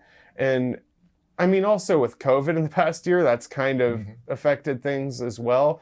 So I feel like the combination of COVID and me kind of just getting a little bit deeper into addiction, I feel like it's just, I don't do anything really. I work and I sit at home, and sometimes I'll go out to eat with a friend or family member, but it's pretty rare. So I don't mean for this to be some sob story or anything. I'm just trying to be honest. You know, not that I wasn't honest last time. I feel like it seemed like I sugarcoated it, although I wasn't intentionally or consciously doing it. It's just I was in a good mood, and it was the first interview, and I was, yeah. He's still justifying it, dude. Which makes sense. But Just happy. But since that first interview, you and I have spoken on the phone a couple times. Yeah. And you were, I think, you had thoughts of suicide and things Yeah, like that. no, So the depression gets pretty heavy. Since I was a teenager, I've had thoughts of that. And, I mean, God, when I was 14 years old, I mean, I was like sitting there in the classroom, like blasting Slipknot in my headphones and like Marilyn Manson and shit, like being depressed. But that, looking back, that was so trivial as a 14-year-old to feel that way and not be enjoying life. But you don't know that at that time, you learn later. And so throughout time, yes, I've had depression issues and thoughts of suicide. I've never acted anything out. The, closest to anything was the time I overdosed on fentanyl, which is when I said I don't care and I was drinking, which it wasn't like, hey, I want to die. It was just being careless and stupid. So yeah, since then, it's never to the point where I'm like going and buying a gun or like cutting myself or taking a bunch of pills. It's just thinking, God, if I just died, like, I mean, obviously I wouldn't have to think about anything anymore, but like sometimes I feel like my family or my friends, like I feel like I just feel like such a shitty friend or family member. Like, I just wish I could be a better friend or family member to them. And I feel bad because I know they care about me and they're worried, I mean, there was a couple months ago, I had a moving sale. I was moving places and my mom came over to help me. And at one point throughout the day, I knew my dealer was going to come by. And my mom, I didn't know she was going to stay there the whole day. So I'm sitting there, I'm thinking, well, great, how's this going to work out? Because she's not stupid and I'm not going to lie to her because I just don't want to be that kind of person. And so I told her, I said, this is what's happening. And she said, I know that's what you do. So whatever, just go ahead and do it. And she just went over to the car while he came and he's like, I feel bad doing this in front of your mom. And I'm like, this is such a fucking weird situation, I mean, because people's idea of, heroin addiction stuff is that people are out on the streets and, nodding off and, but here I am at a moving sale. My mom's helping me and I'm like doing this transaction like civilly and going, hiding in the bathroom. And I don't know, it's a weird life to live and I don't want to live it anymore. I want to get help. I just have to wait for the medical coverage. Bro, the fucking dealer felt bad, bro.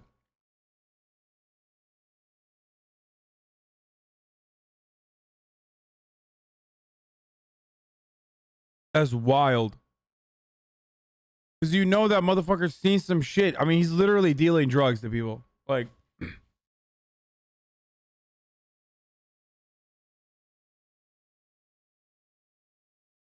we do have an employee assistance program at my job that has like free counseling. And I just got that number the other day. So I was going to call it just to see if they can do anything, before I have medical coverage. But, I don't know. For now, I'm just in limbo and I still have a roof over my head. I'm still alive. I have 2 jobs, like I said. Ironically enough, I'm a lifeguard. So yeah, I watch over a pool at a very high class community, upscale community. You don't look like an addict at all. I know, yeah. And so there's nobody, there was one time a couple years ago that the dealer came up there and that moron was nodding off in the hot tub and some guy was like, what's up with that guy? And I was like, oh, I don't know. I think he's on some medication or something, But, yeah, I mean, if it's an upscale community, they're fucking doing the same shit you're doing. It's just prescribed.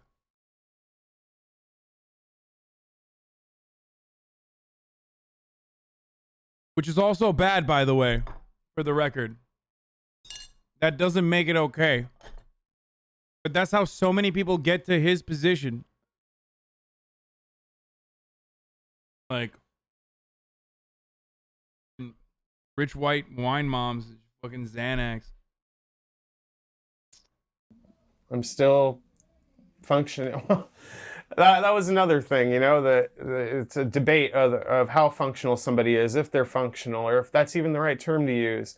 I don't know. I don't care. All I know is that I'm doing my best and I'm staying true to myself the best I can. I try not to lie to people, even when it comes to, like I said, my mom. Like, I'm going to be honest with her. I don't steal. I know somebody said on the comments, somebody better find out where he works, notify his job, because he's probably stealing to fund his habit. No, that's not the case. And you didn't lose your job from the video? No. No. I I actually showed some people at the job, and their minds were blown. And it's interesting to me how, like, if I do a stripper interview or 3, as I did recently from my trip to Tampa, now I got dozens and dozens of strippers around the country that want me to come and do interviews with them, and that happens with swingers or nudists or Appalachians or whatever I end up interviewing. But with your video, swingers, nudists, Appalachians, dude. That's awesome. I love that Appalachians get their own entire category. He means the inbred family, right? That's what he's talking about.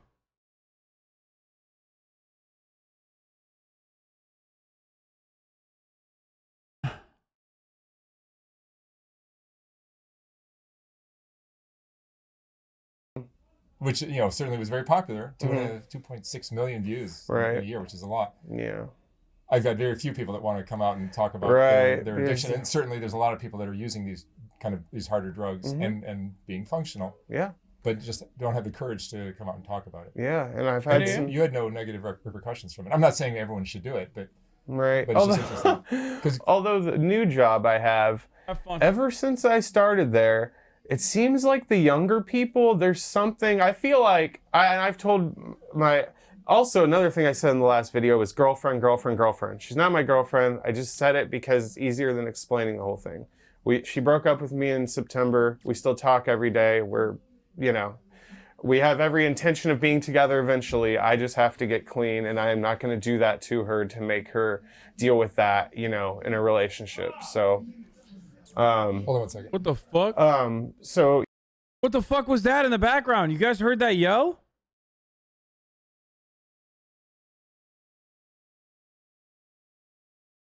In a relationship. So,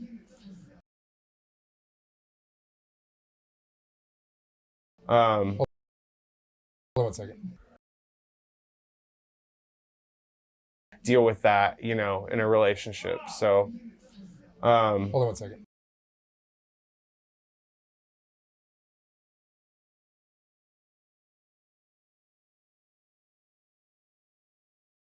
That's very interesting. So yeah, I just don't want to be unfair to her. So I did have multiple people reach out to me and say that they were dealing with similar things, and or they felt the same exact way.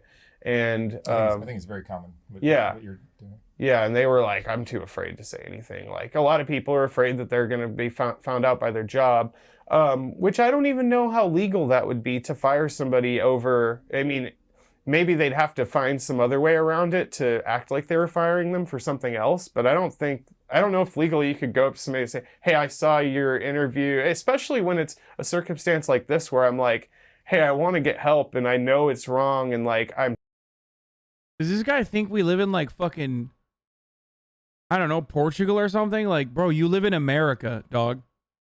Your boss literally does not need a reason. Like, there's a couple of reasons why they can't fucking sue. I can't fire you. Very hard to prove. But like, anything short of your boss being like, I'm firing you because you're black, or I'm firing you because you're a woman, or I'm firing you because you're gay. Like, anything short of your boss saying that, they can fire you for whatever the fuck they want, dude.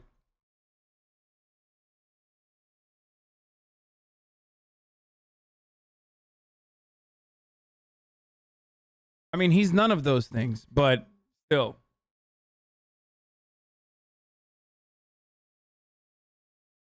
I'm doing everything I can and I'm trying to, still be a good person and everything. It's not like I was just like, yeah, fuck it, dude, I'm partying, like, it's not like that. No, but it's not a good thing to have the world know that you are. Right. In general. Yes. And, there's times where at jobs, I'll have to sneak off to the bathroom and do it, I try to keep that to a minimum because I don't want that to, turn into a thing, But I think your ability to be honest about your life and behavior, I think, is probably helping you, no? Yeah, no, it's nice. And then I'm sure it helps others. yeah, there was one guy that said that man, I mean I don't know how much of the story he gave me or whatever, but I guess him and his wife were having some problems, and he had 2 young daughters, and he was gonna hang himself. And then he saw the video, and I don't know what about me or the video made him feel that he didn't want to do that, but that's what happened. And so that's what he said, and he messaged me on Instagram and thanked me, and tells me about his life here and there, and I just feel bad because I just feel like I don't know like the right things to say, or like if I could help him more, or so No, I think just sharing your story that's doing your part. yeah. Then I got the random girls that want to mess with me and mess with my head, and You and Patrick and Eric and Lewis and everybody. yeah, no, like I'm 35 years old, dude. I'm over it. Like I've heard it all. Like sorry, I don't mean to sound like Mr. Player, like cool guy or whatever, but it was just like there was one girl that's like, I'm gonna move from Seattle to California. I'm gonna come live with you and see, and like all this stuff, and I did get wrapped up in it, and like then I realized it was nonsense and that she was nuts, and so I was like, no, forget it. And then I went to my ex-girlfriend, freaking cried my eyes out. I was like, I'm so sorry, like I almost fell for this, and that was an eye-opener. Like, okay, I've already moved across country for 2 girls off the internet in my life, so I don't need to be dealing with that crap anymore. If they're not near me, then it's not worth it. Has coming on my YouTube channel and sharing your story, have you learned anything from doing this? That you were very open and honest about something that most people would keep hidden. Yeah, I mean, I don't know if it was because I guess just overall the video and then everything else in my life, and just people saying like, oh, if his job finds out, or like this or that about his life, it made me just think about everything as a whole, and just remember that I need to be careful with how I act, what I do, like going to the bathroom or being late, or just you can never get too comfortable with being an addict. You always have to be on your toes and remember that it's not socially acceptable. People aren't going to get it. They're not going to want to get it. And you can talk till you're blue in the face to some people and they're not going to care. So it's just, I just got to keep it under wraps the best I can as I'm doing another video. But I feel like it doesn't, if it has gotten to the people that it would bother, they haven't reacted or treated me any differently, which I'm very grateful for. But you're doing a good job at work, and you're... Yeah, no, I the only thing is, and it's totally trivial, is having the 2 jobs, the schedule started to conflict. And so I was trying to like leave one early one day and then be late to one the next day, or vice versa, kind of split it up. And neither would work with me. And so it's like, I'm trying not to have anybody know I'm a heroin addict, but at the same time, I'm trying to just have a normal schedule as a human without the drug thing. So I was like, okay, I had to change my schedule, and because I just don't want to have any issues that could cause. The time difference between the first video and the second video is only 4 months, dude. He's 35 years old here. I don't know how much time I don't know how many years it's been or how many months it's been since he started taking heroin. But here he is.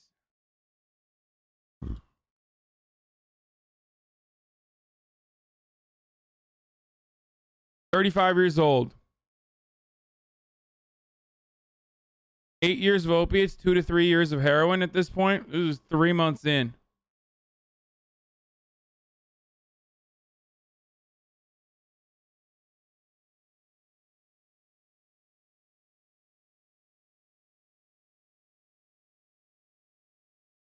But if he's been on opiates for 8 years, then like he's not gonna fucking age in 3 months.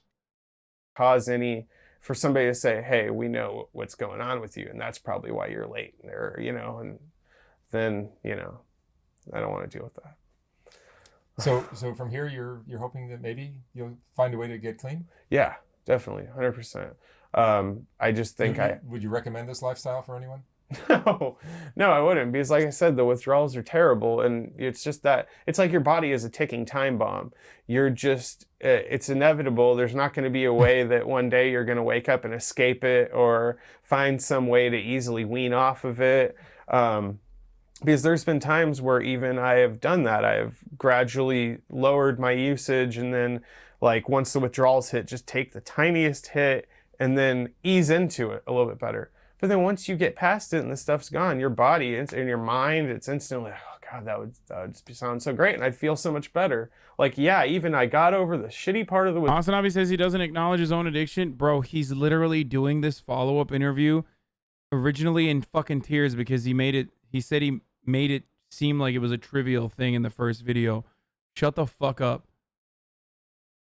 This is the good video that we're watching because he felt like the previous video that he made, the previous interview that he made was literally like, don't lie.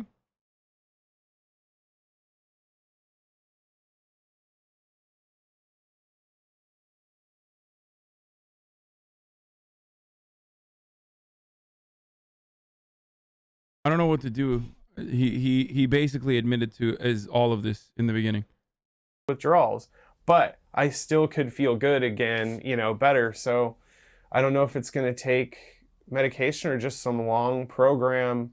I just don't want to do methadone again. I did that before, and based on stuff other people have said, they said it's changed people for the worse. It's changed other people for the better. It seems like it's a really hit or miss, but the couple months I was on it, I wasn't feeling great. It didn't seem like a solution to me.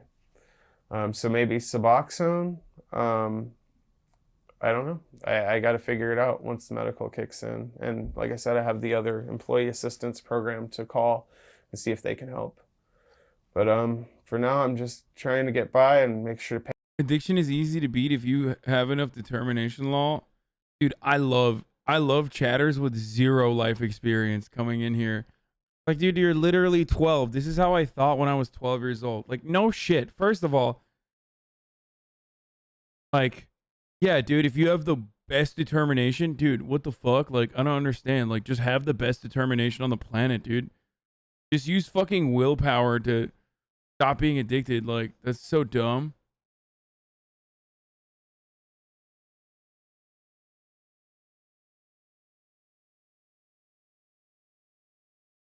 It's literally the worst thing, dude. It is. Addiction is one of the worst things that you can have. It's so bad. You're fighting your own fucking brain all the time. It's like you're literally fighting your insides, okay? You're fighting demons that you have within you that are telling you that this is good, this is right, this is fine, you're fine, you're doing all right. Literally every fucking day. You're unable. There's a part of your brain, there's a part of your own personality that's telling you, like, stop fucking doing this. This is fucking you up, dude. You know this is fucking you up. Please stop. What the fuck is wrong with you? And then, like, 75 to 80% of your body's like, nah, this is tight. I'll stop. Eventually, you'll stop. It's fine. You'll totally stop. Fine. It's fine. You just keep going. Okay? It's devastating. It's horrible. It's the fucking worst, dude. And luckily, a lot of you have no experience with it, so it's not bad.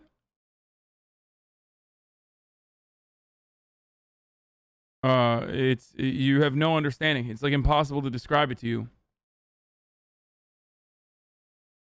And then on top of that,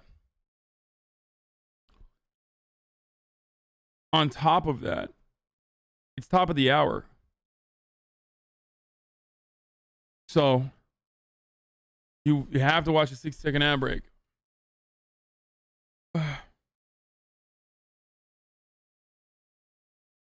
know what I mean? You are not fighting demons. You are facing incredible chemical reactions that literally take over your body. I'm describing that process with an analogy that features fucking demons, dude. Okay? So that people who have never experienced it can perhaps get a better understanding, okay, of what it's like.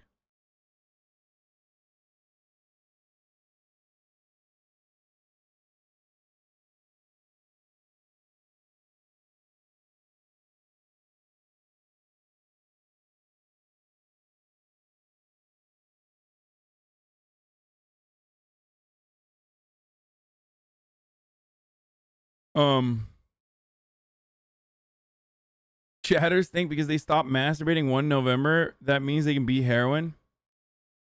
Yeah. Bro, addicted to heroin, dude? Just quit. It's like, oh, hey, wait, I'm sorry. Are you addicted to heroin? Just quit. I don't get it. Why don't you just, have you tried quitting heroin? Just fucking have determination, dude. What the fuck?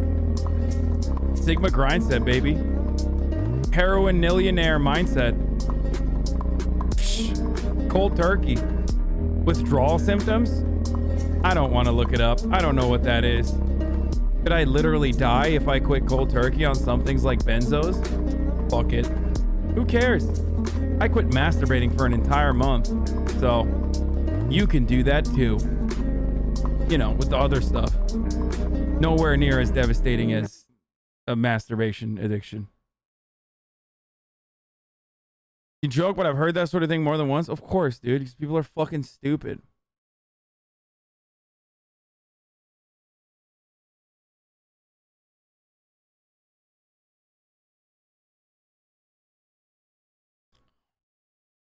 Addiction isn't something you beat. It's something you live with. I will always be an addict. As soon as you think you won is when you realize because you think you can handle it. I mean, dude, for me, I'm a substituter, okay? I try to focus on what I like to call, and this is oxymoronic, and this is not good advice for you. Don't do this. I'm a fucking idiot. Healthy addictions. I substitute unhealthy addictions that revolve around vices to healthy addictions. Working out, dieting, like compulsive behavior towards that sort of stuff. But at least sex, for sure. You know, addictive behavior around things that at least improve my life. It's called harm reduction. Yeah. Motherfucker said dieting is not healthy. Dude, every day, bro. Literally every day we gotta have homies in the chat saying like, dude, actually dieting is unhealthy.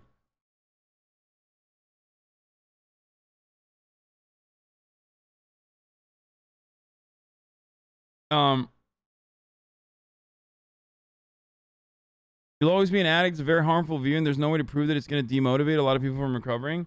I mean, dude. You can quit. That's the whole point. Like, you can. I already mentioned this. It's different for everyone, so I don't want to fucking say anything, but it's different for everybody, but like, I can drink.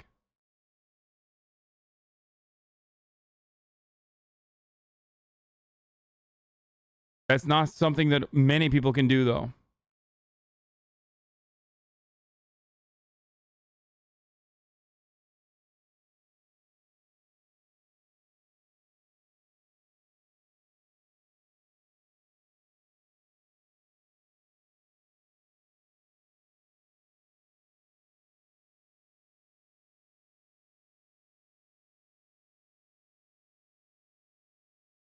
That's the difference? That's why you're not an addict? No, because I fucking self-monitor like a motherfucker, dude. That's what it is. Because like even when I start drinking again, I notice myself like fucking, you know. I notice myself drinking a lot. Oh, dude, I forgot to run the ad. Holy shit. Here's the ad break, by the way. But I'm not like, there's varying degrees to addiction. Like, I can have bottles of alcohol in my house, and I do, without ever wanting to drink it.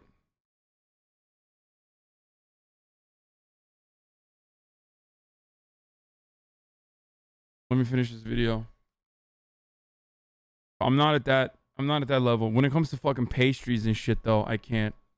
If I have it at my house, I'm gonna eat it. Pay rent and pay bills and eat. Which that's the other thing is sometimes like the other day I didn't eat until like 5 p.m. because I was withdrawing and I didn't want to get out of bed and my stomach hurt, and so it's just all around unhealthy. I'm very so I'm very fortunate. and I'm not promoting it. All right, Matthew. Well, thank you so much All for coming in and sharing your story, and I hope you. How was the cake? Shut the fuck up. I ate the shit out of it, dude. I ate that cake. Super hard. It was really good. Oh my god, it was delicious. So yeah, can you have cigarettes? Now probably, yeah. Yeah, I can have cigarettes. Like I can have not like smoke a cigarette. I'll never smoke a cigarette. But I can have like a pack of cigarettes in the house. I'll never try cigarettes ever again. I hope I never, ever, ever smoke. I hope I'm never. Oh my god. I used to have nightmares about smoking, dude. I used to literally have nightmares like where I smoke a cigarette and then like I get addicted again. It was so terrible. It was terrifying and terrible.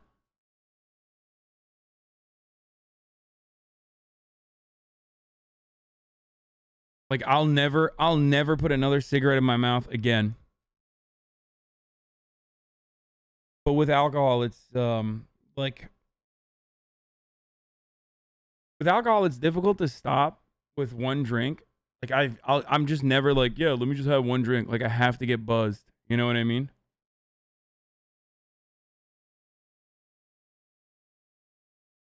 But even then, it's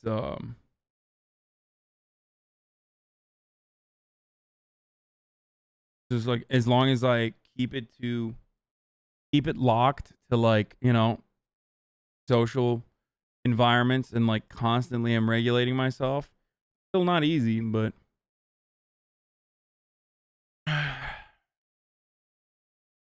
smoke herb? No.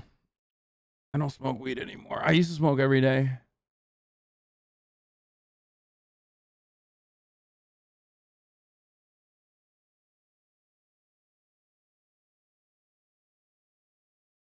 Bro, check this is only 10 minutes. I scanned it. No blood or anything. What is the strangest motive that you have heard for a murder? Bro, this video has 8,000 views, dog.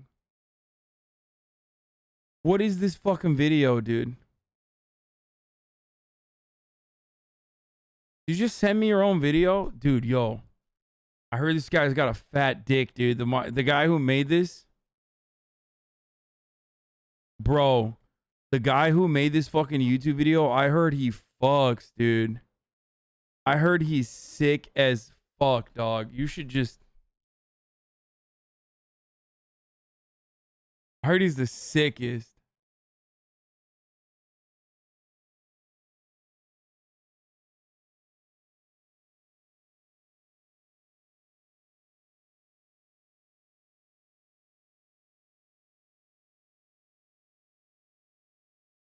I guess it came out. I guess it came out today. This channel has covered cases that have involved a mother drowning her daughters to continue her sex work, to a husband paying someone to end his wife's life to fund a movie. But this case will probably trump the majority of strange motives that you have heard before. Before I start, just a quick 30 seconds to thank today's sponsor. With a great place you can and has a few % off in February of 2018. A lot of people love to play video games, and a young man named Kevin Watkins was no exception. Kevin was a 16-year-old lad from Macon, Georgia, and he lived there with his family. On Friday the 2nd of February 2018, Kevin's mother LaToya picked him up from high school, but she could tell that he was in a rather bad mood.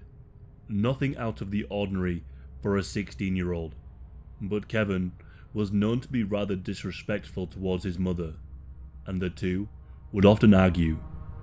They arrived home. Kevin's 13-year-old brother and 20-year-old sister were there too. His sister's name was Alexus. The siblings could get along, but had their arguments like all siblings do. Alexus had recently gotten engaged to the father of her 3-year-old son. When Kevin got home, he did what he usually would do. He made his way straight to his bedroom to begin a night of gaming. His mother LaToya wasn't feeling too good, so she went to her room to rest.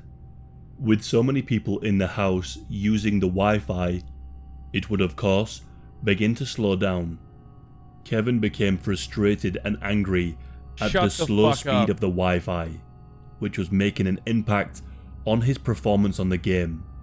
He knew it was because his family were using it too. No. So he went and he changed the password. Doing so would disconnect and lock everybody else out. His siblings found out pretty quickly. Kevin's little brother went to go and tell his mum what he had done, in hopes that she would be able to help resolve the situation. But a fatal confrontation was about to begin. LaToya went over to the router, unplugged it, and took it to her room. Router. Kevin instantly knew, and he stormed into her room, demanding she plugged it back in right now. A harsh and loud exchange of words ensued. Alexus heard Kevin screaming at their mother, so she came to defend her mum from his outburst. He was threatening to beat up his own mother, just because of the Wi-Fi. The argument quickly and unnecessarily got out of control. Kevin grabbed his sister and dragged her to the floor, and the two of them began to wrestle. I think he's speaking slowly because he wants to run out the 10-minute clock, like, for the video. LaToya desperately tried to de-escalate the fight and attempted to separate the pair. This attempt would prove to be unsuccessful. Kevin's rage consumed him. His eyes appeared to glaze over, and he slipped his sister into a chokehold. His arm was firmly wrapped around her neck. As much as LaToya tried, she just could not do anything but watch her daughter being choked by her son. LaToya ran to the phone and made a call to 911 to get some assistance. And 3 minutes later, LaToya's other son had also called the emergency services too. The boy said, "My brother is trying to hit my mother. He's crazy." He also told them that he had his sister in a chokehold. The police was soon dispatched and arrived in 10 minutes. The police entered the building to find Kevin with his sister. After all this time, Alexus was still in a chokehold. The officer demanded for Kevin to release her, and this time he did exactly as he was told. Alexus flopped to the ground. She was now totally unconscious. As she remained motionless, the officer came to her side to check her breathing. The officer then began to perform CPR. Upon seeing her daughter flop to the floor, LaToya broke down and screamed. The ambulance was called and she was taken to a hospital, but it became clear that Alexus was not responding to the treatment. The young mother passed away in the early hours of the following morning from asphyxiation at the hands of her own brother, all because of an argument over a Wi-Fi password. Kevin had choked her for a total of 11 minutes. The detectives... Bro, this video sucks. And the only reason why I'm saying this is because, like, it's just retelling, like, a really fucked up story. Why did you guys send this to me? We don't just watch, like, people telling, like, fucked up stories with, like, a couple photos over it. Like, the reason why we like murder videos... The reason why we like murder videos on this channel and watch murder videos and shit is because, like, we like watching real humans. Okay? We like watching real human beings describe their experiences when they've done, like, horrible shit. Okay? It's like we like watching... I personally like watching interrogations specifically because I want to see, like, a fucking psychopath try to get out of, like, murder, or I want to watch, like, a fucking detective absolutely destroy, like, this sicko. You know what I mean?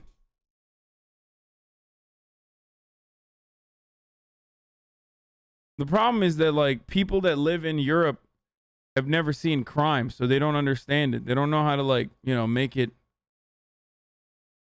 They don't know how to make it interesting. I feel like that video was just, like, describing a brutal fucking murder.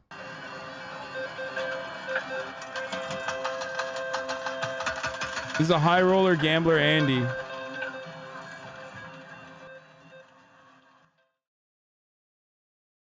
This is not what I expected him to look You have like. to understand something. Money means nothing to me. I don't value it. I had all the material things I can ever want, everything. The things that I want, money can buy. Freedom, love, happiness, and health, especially health. I don't care about money, so I have no fear. I don't care if I lose it. That's what made me a great gambler, I guess. All right, Archie. Archie, where'd you grow up? Where are you from originally? I'm originally from Greece. You grew up in Greece. Yes, sir. And what was your childhood like? You had both your parents? I had both my parents, yes. How would you describe your childhood?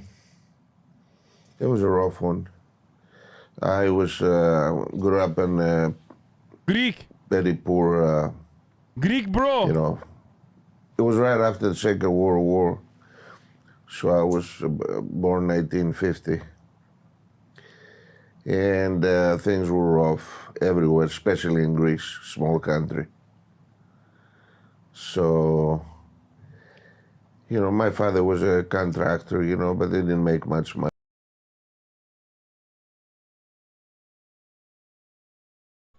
Someone should introduce a bill mandating you have to show your vaccination card to vote and watch everyone on the left's brain malfunction and explode.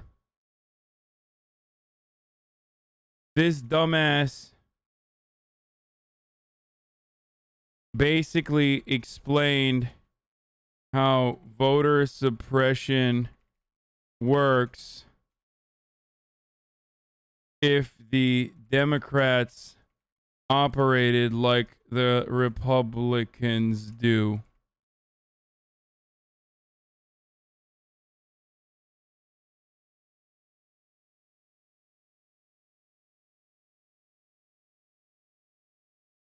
That's great. I'm so down for this, dude. We should do that. Who does he think would win?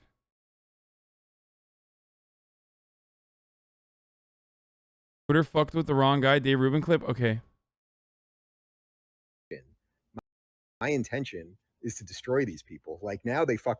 What's up with this video? Guys, my intention is to destroy these people. Like now they fucked with the wrong guy. And I'm so ready for it. And I'm also going off the grid right now so that I can have a month to figure out how I'm going to do it. So you guys just really screwed up, Jack at Twitter. If you're watching right now, you screwed up, brother, because I don't understand. Like, did Twitter fuck him by like ruining his bandwidth or something? Like, what's going on? Is he filming this from the fucking Freedom phone? What's happening, dude? You guys are evil. You cannot control us, and you cannot deny the truth. The truth comes out one way or another. So yes, is this his manifesto for 12 hours? And it felt shitty having to delete the tweet, but I really had no choice because again, as I said, it was either delete and then you get this clock counting down where you're locked out for 12 hours, or I can fight it. You know what I mean? You can submit some form to fight it, but they basically are like, you don't know when you're going to get back on or when we're going to get to it. And I promise you guys, my intention is to destroy these people. Like now they fucked with the wrong guy and I'm so ready for it. And I'm also going off the grid right now so that I can have a month to figure out how I'm going to do it. So you guys just really screwed up, Jack. I don't get it. What's he going to do? Like, is he becoming a shooter? Like, what the fuck?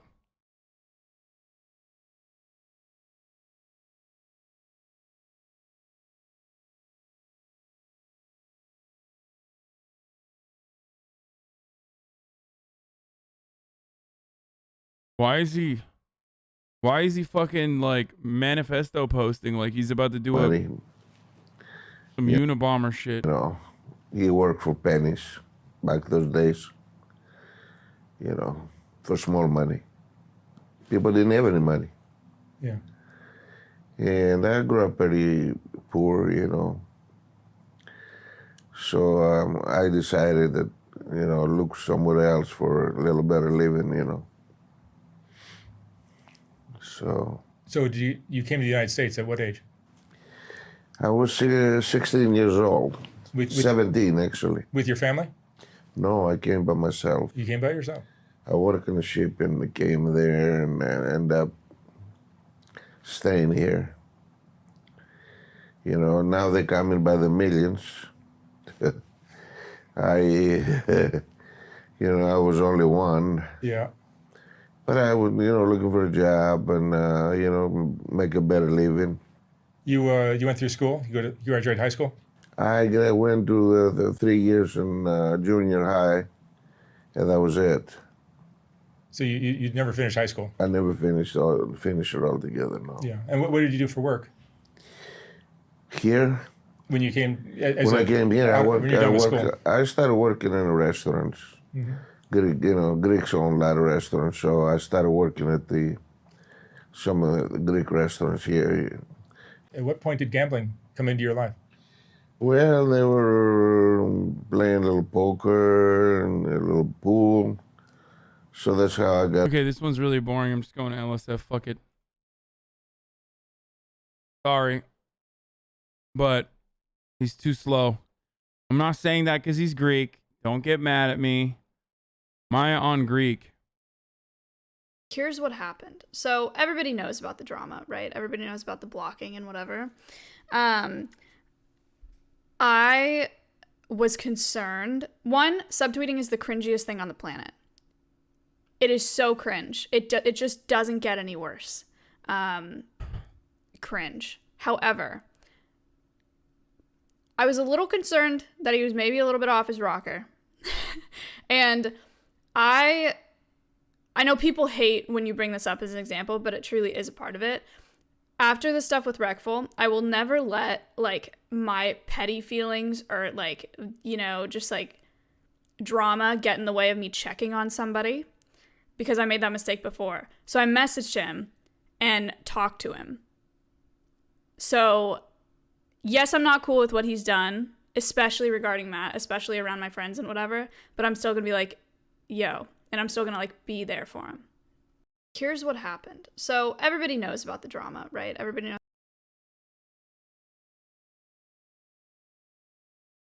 Byron was a fucking legend. LSF, what?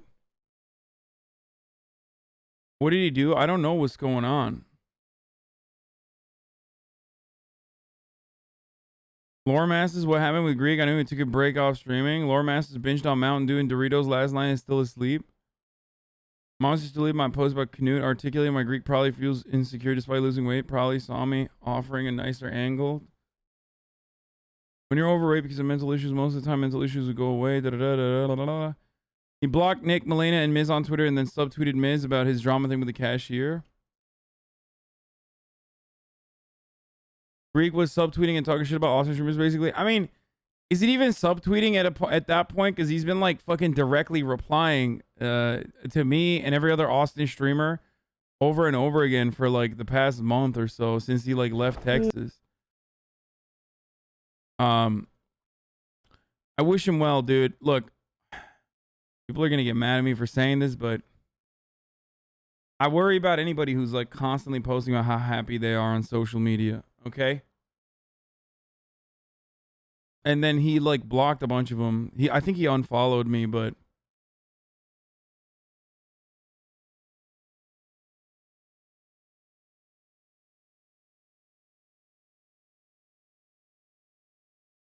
cringe take, I'm leaving. I'm just saying, like, dude, I've literally never posted about how happy I am in my life. Or maybe I have, but like on very rare occasions, you know what I mean?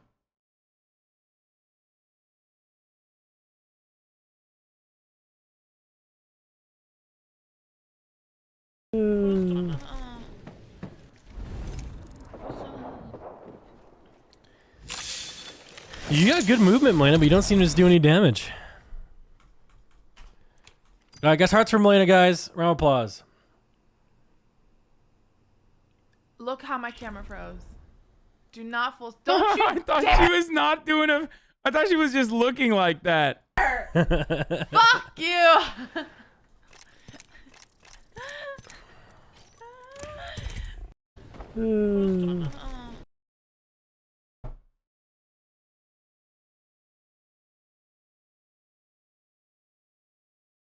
You've talked about it on stream, but it seems to be genuinely about being thankful to the community. Yeah, I mean.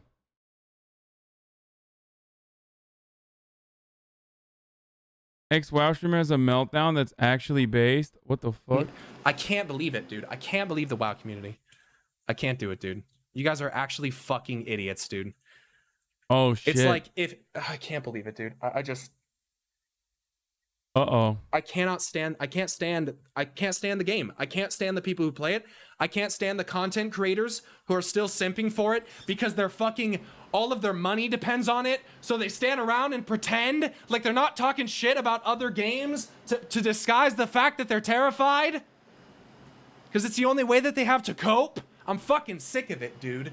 I'm fucking sick of it. I'm fucking sick of the WoW community. I'm fucking sick of that shit company. I'm fucking sick of that shit game. I'm sick of putting so much of my time, energy, and love into that fucking universe to have it all crumble around me because perverted mid-30-year-old and 40-year-old men can't keep their fucking hands to themselves.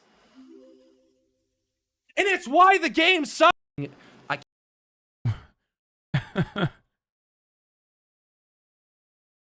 Has a meltdown that's actually based like what? I don't know if that's the only reason why WoW sucks, dude. Kind of like I'm not gonna. I mean, he has a good point, so I'm not gonna fucking devalue it by saying like, I mean, you're kind of playing like a 35-year-old game. Still, you know what I mean? So. Listen, one of my close friends is a Destiny 2 fan, okay? He still plays non-fucking stop. He won't shut the fuck up about it. He's constantly going on raids. He keeps telling me, like, dude, cross-platform is going to be open. Then you'll know. Then you'll play. It's like, no, I'm not going to do that. Okay? I'm not going to play Destiny 2. Okay? Have fun, though.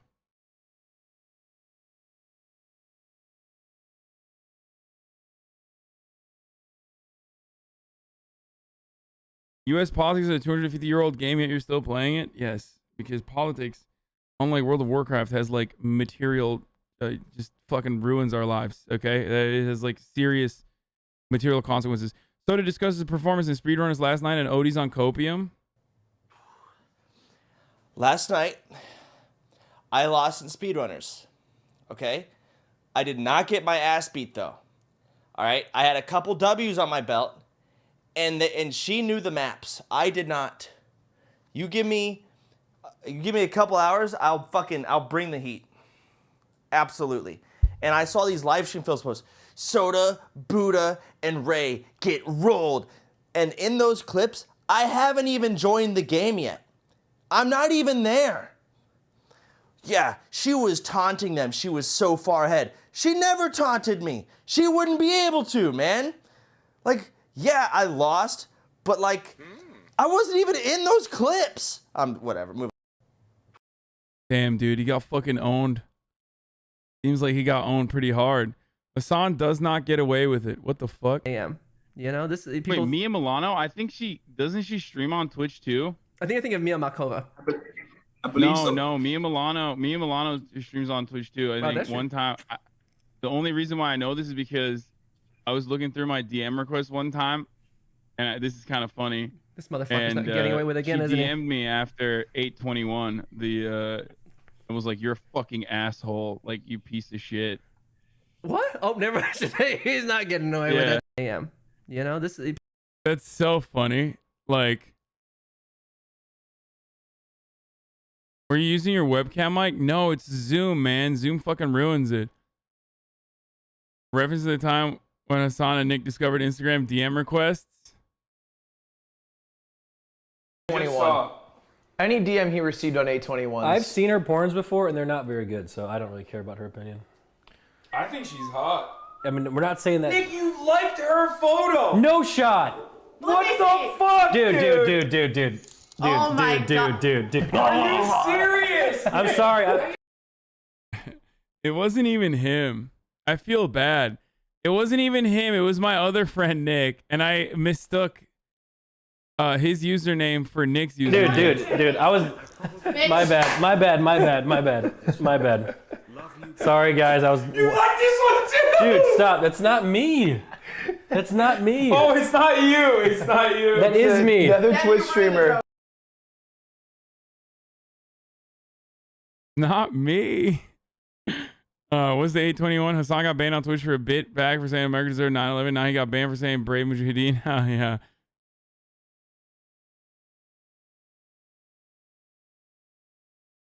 Wait, that's an incredibly great take, though, based. Wonder what radically progressive socialist agenda the Mujahideen freedom fighter was advocating. Totally based. Gonna move to DEENNNN and start a podcast about the top 10 most pog ISIS videos of. What the fuck? Of Turkish soldiers getting mutilated. Oh, Jesus Christ, dude. My man said move to DEENNNN. Fucking idiot. What the fuck is ISIS doing in DEENNNN, you dumbass? Little correction. He was not banned for saying that. He was banned for saying the things he said about Dan Crenshaw. Yo, that dude is a massive cock. God damn, he's fine. I think he's the guy from Blacked. Which one? There's like 20. The black guy. Reddit comments are so dumb sometimes. It might be Jason Lowe, but I don't want to search and find out if I'm correct. LMAO, you are correct. Dude, he's so fucking cool, dude. I mean, most porn stars are dope as fuck. I think it's because I also found out that he's, 6'5". Someone said 41 Savage. What the fuck? Oh, it's the oh God. 41 41 Savage. Oh, that's great. Girls usually want to fuck Hasan, but this one doesn't. LMAO, good clip. Hasan's community needs to get a new joke. But if he did, then he would keep getting away with it. He said you were really cool. He wants to watch you. Hell yeah, I hope he is. Yeah, that's 21 Savage after fucking every type of steroid then. Think of how good you have to be a porn star until you have to hire a stunt cock for yourself. Dude, when he said he was 6'5", I was like, God damn, dude, this dude's got it all. Okay? He's got a long ass dick. He's fucking jacked as shit. He's 6'5". He's good looking. He's wealthy as hell. I saw his Instagram, bro. He has like fucking Lamborghini truck. He's got like a G-Wagon. He's got like an insane amount of cars. But aren't you? Yeah, I guess I'm in a good situation. I shouldn't be talking shit. I mean, I'm not even talking shit, but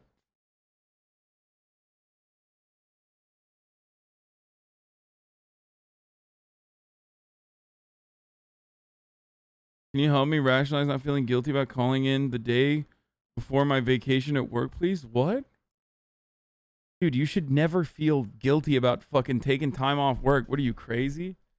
What kind of sick, twisted shit is this, dude? Dude, have fun. Your boss fucks you over every goddamn day. Like, they're fucking literally making profits off of your surplus labor, okay? They're always automatically paying you less than what you bring into the company. Don't ever feel bad about taking time off work.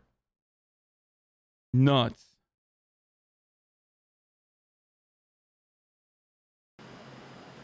Maybe I wouldn't have to get that mad. Maybe I'd be willing to pay $15 a month for that fucking game, huh? I've given thousands and thousands and thousands of dollars, dude. I've given thousands of dollars. There's $1,000 in books behind me alone. I don't want to fucking hear it, dude. I stood there and I white knighted and I fucking simped for Blizzard for 2 expansions straight, dude. And you know what I got for it? Fucking nothing. I got nothing. I got a lot of wasted money and a bunch of shit fucking content. And a bunch of lore that doesn't make any sense because Steve the Newser can't write a fucking story if I outlined it for him. Let's introduce Thanos to the game and create an Infinity Gauntlet. And let's redeem Sylvanas. Yeah. All the while, in the course of this single expansion, we have a new fucking novel, Sylvanas. We have explored. Maybe I wouldn't have to get that mad. Maybe I'd be Cam, I mean, he seems really upset about World of Warcraft, I think. This is what you get if you don't take games seriously. Oh, 39 Daft clip.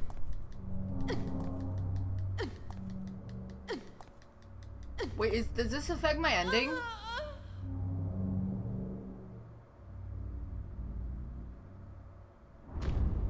Oh. Oh. I guess yes, since it just ends.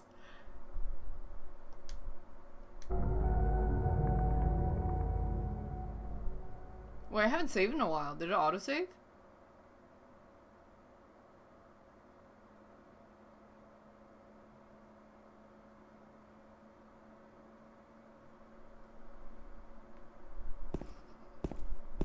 How far back is it? I don't know. I've never played this game.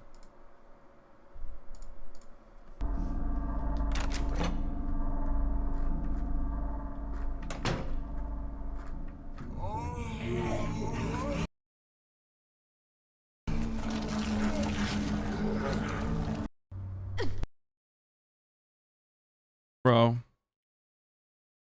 Limmy un-VIPs his girlfriend and she finds out immediately. Uh-oh. Know your meme. Come into the chat right now. I went, right, here's the questions. So, first of all... Bro, I literally need... Bro, come on. Know your meme. Come into the chat right now. I went, right, here's the questions. So, first of all...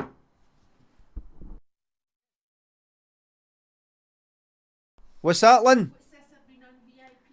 What's this have been un-VIP'd? Who fucking grassed? Who grassed? Eyes everywhere. Is that you, Lloyd? Is that Lloyd Cole? Was that you? Bro, what the fuck's going on with the captions, dude? It literally can't pick up what the fuck Limmy's saying. Wait, what the fuck? It's picking up what I'm saying. What is going on right now? Oh my god.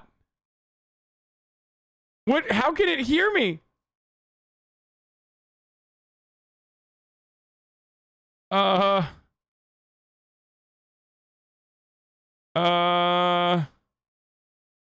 This is very strange.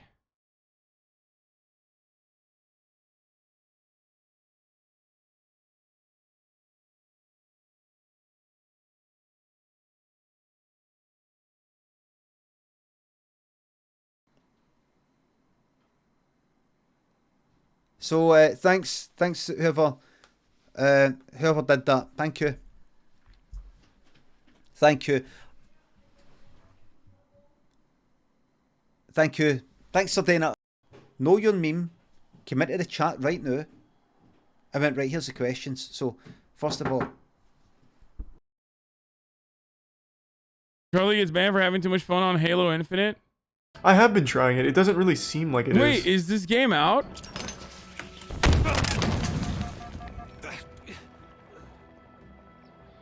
Beta! I want to play. How do I play the beta? That will do it. I didn't even go forward. That grenade just sent me forward. This ain't it, Chief? No, I've been banned.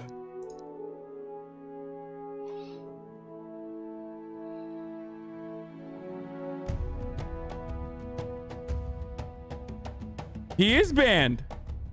Look. Oh wait, it actually says user is banned. I have been It fucked Charlie. trying it. It doesn't really What is it, a bug? seem like it is. I want to see. You were returned to the lobby for repeatedly committing suicide? He was banned for 30 minutes? That's hilarious. It's a closed beta. Stuff like this happens. We're a new org. Is that what you're saying? This happens?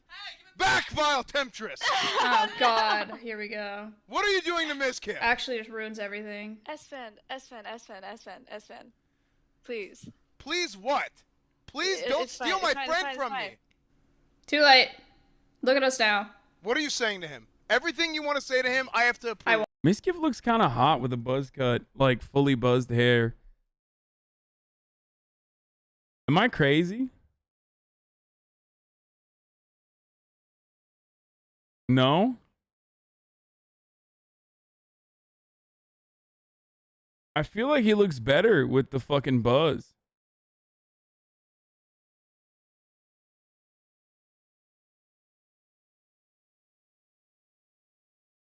That ain't it, Chief. Man, y'all are fucking terrible. One. It sounds like I'm coming. It sounds like I'm coming to hanging out with you guys. When? I don't know. Backfire!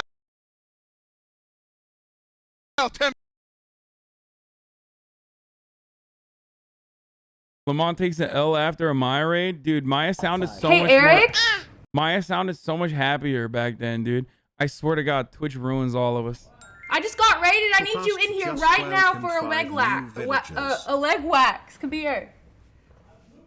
You're pooping. Maya did. So you have to get in here right now.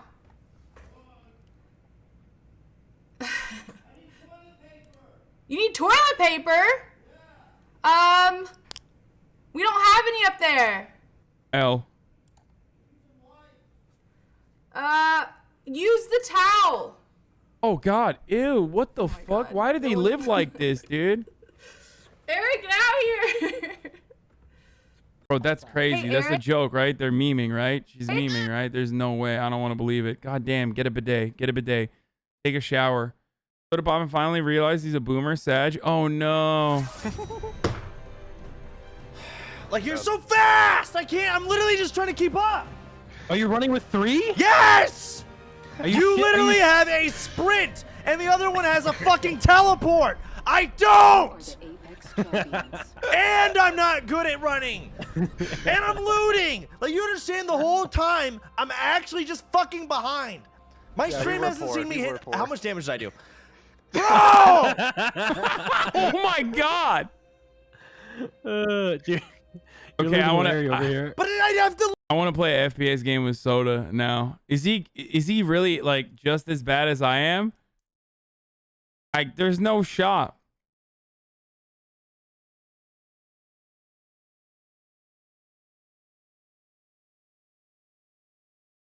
No, it's impossible to be as bad as me. He's got to be better.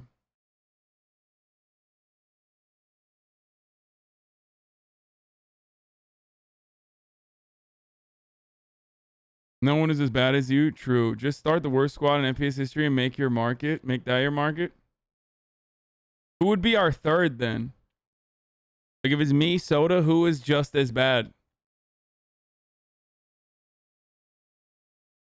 XQC? XQC's not that bad, dude. He's good. Like, we used to play COD together all the time. He would, like, fucking pop off sometimes. He's just a bit of a psycho and, like, constantly has to fucking rush. Non-stop. Like, literally has to rush non-stop. And he never stops. And sometimes it's really good because he, like, forces us into altercations and then we end up fucking winning. But then there are times when it's like, dude, you're literally just rushing all the time. You have to fucking dial it back.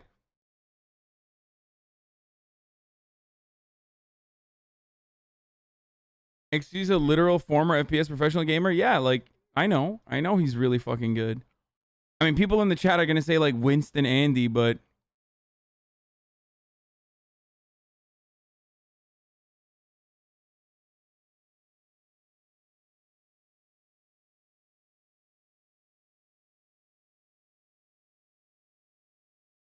He's a Winston... Learn! I have to learn! Like, give me... Hey, all right, I'm pushing. Where's chance? Like, I'm looting! And I'm trying to go fast. I get it. I really am.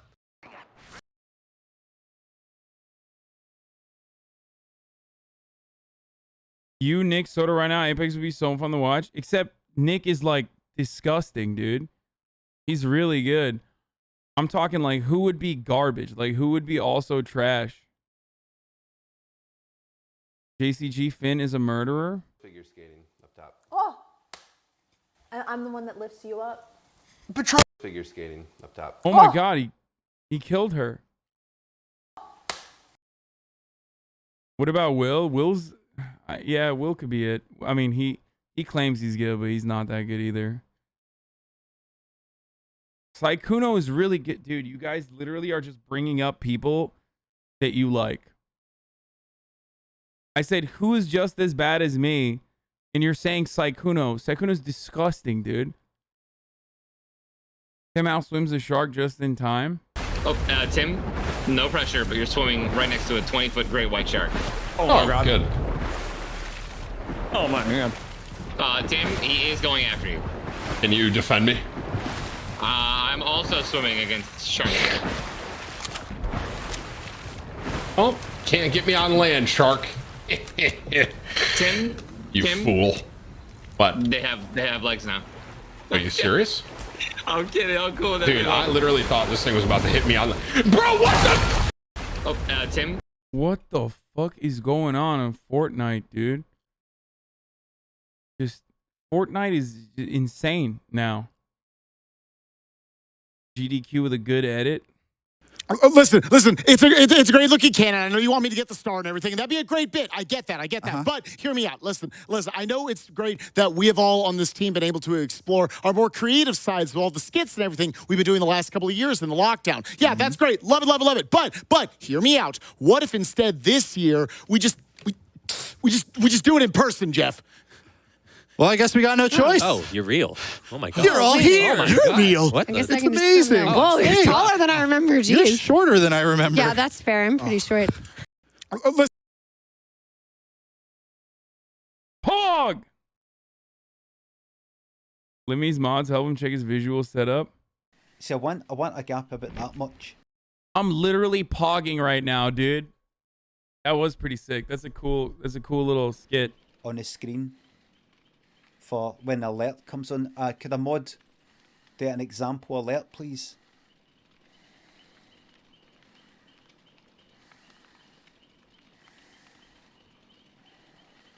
I'm a professional streamer. Like that.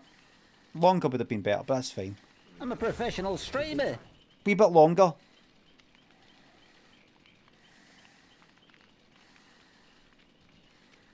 I'm a professional streamer. Longer! Let you know to a bit there. I'm a professional streamer. That. So that's above it. Professional streamer. See, one. Baldy wank. Longer. Tina Kittens makes fun of Buddha. Dude, I was popping off. What? Where? There Yeah. wasn't a Oh my single god, point. she just said where to Tina, seriously, Tina. Yo, Oh, we're friends, where are you man. popping off at the bottom? Where, Buddha? Yo, Ray, where were you at, bitch? Yeah, not even. You were fucking snuggling me at the bottom, motherfucker. What game is this? Did you see Aiden Ross is leaving SSB? Shocking. The fuck is SSB, dude? Damn, Lil Krish, what the fuck happened to you, dude? You used to come in here with like actual good drama, and then like I didn't do fucking 2 days of LSF, and he's dead now. He's just like, did you see Aiden Ross is leaving SSB? Oh no, that's crazy, man. Wow, that's crazy. Miko's technician meets Sweet and he just cheek slap. And what happens is when people have to pass me by, like when everyone has to get off the train, I sit on my hands and I lean forward and I look down, because if I look and make eye contact with an ass, I'm gonna spank it, and every ass is at eye height. So like that's a problem, a really big problem in trains. Yeah, you gotta watch out. Yeah. Wait, so you're saying that if I position myself correctly, you will spank me? I have no are you really gonna test this? Because Yes. this is dangerous. I am. Ow! Oh my god! It's real! Wow, that was a big one too! I felt that all over my body! That was a shook good my ass smack. legs. Damn! That was a good ass smack, dude. Pun intended. Alexa refuses salinity. Very intimate right now. Alexa? Make Change the all lights the purple. I was gonna do chartreuse. Bitch! Did she just say no? Alexa, you're a bitch! Oh shit. Very intimate, right? What the fuck? I've never. Why did that happen? Tina Kitten taunting her prey. She demolishes Buddha racing and soda popping speedrunners. It ends here, methinks. No, it does not. Buddha, hit the corners, bro. What are you doing, son? What are you doing out there? Are you in the I won! It's me! I won! I can't do it, coach. I can't. For the girls. She's just incredible, guys. Women, get behind me. For the women, yes.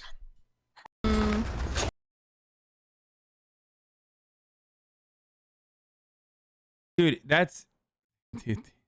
Tina Kitten's awesome, dude. Anita does an impression of Code Miko. Do you want to hear my impression of you? She does. So you go. Wow, that's actually surprising. That is surprisingly okay, wow. That is way more accurate than that's pretty good. That's solid. No lie, that was actually solid. True. Literally true. Dumb and Dumber play It Takes Two. Okay. Go ahead. Rat? Lion or horse, whatever one. Rat. Moo. Horse. Pig. He said move. Horse, pig, like what? He said move.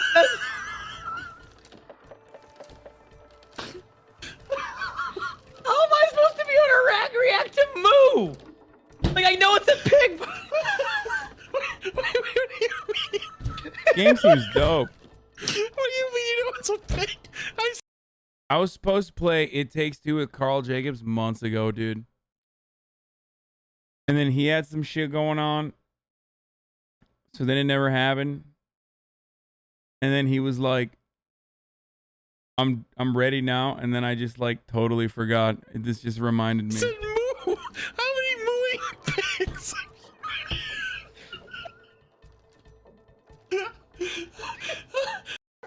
Okay.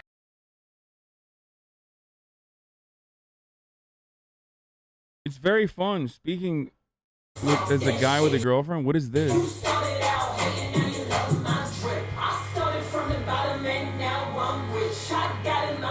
What the fuck?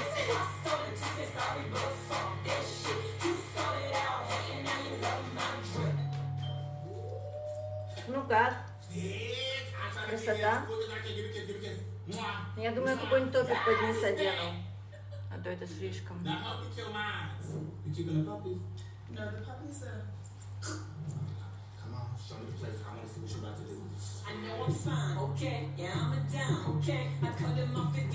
أشهد أن لا إله إلا الله وأشهد أن محمدا عبده رسول الله. Tövbe estağfurullah vallahi cenabet olduk amına koyayım günün ortasında. Блин, задирается юбка из-за большого попса.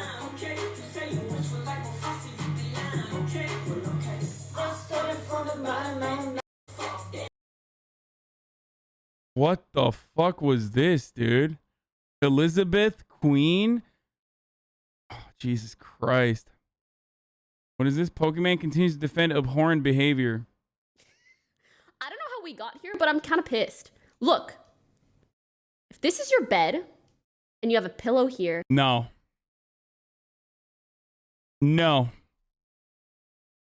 Disrespectful, disgusting. Can't believe that she's out here defending such abhorrent behavior, like having a singular pillow.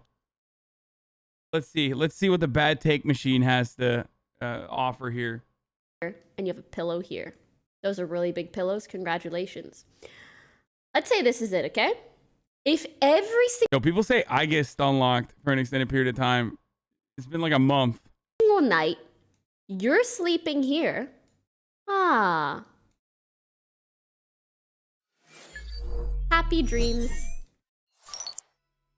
You have all of this space being used for fucking nothing.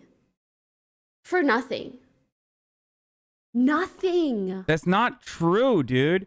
No one does this, okay? That space is the cold space, okay? In order to regulate your body temperature, you move from this space to that space regularly, okay? That's how this works. Why is she acting like we have never, like, none of us in the chat ever have slept before, okay? We've never slept in a bed before, dude. Like, you flop in and out. You go to the cold space, and then you go back to the warm space. This is how it works.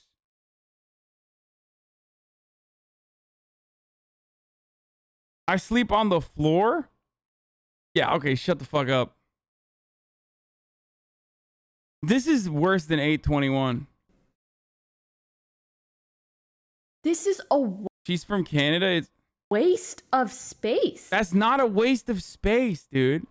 That's not.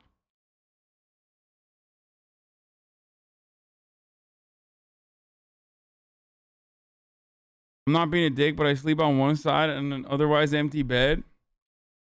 Like, there are so many different ways to tackle this, okay? First of all, sometimes I like to sleep like this, okay? I like to sleep across. It's also for a laptop, true. It's also when I'm done fapping. That's my fap top area, okay? It just doesn't make sense. Like, it actually doesn't make sense.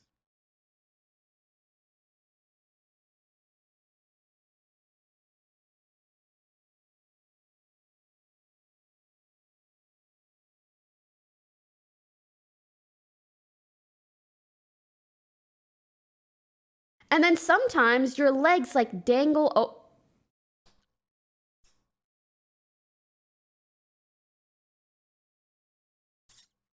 Director of God of War 2018 retweeted your tweet. Wait, really? Who's that? Sometimes your legs dangle over the bed.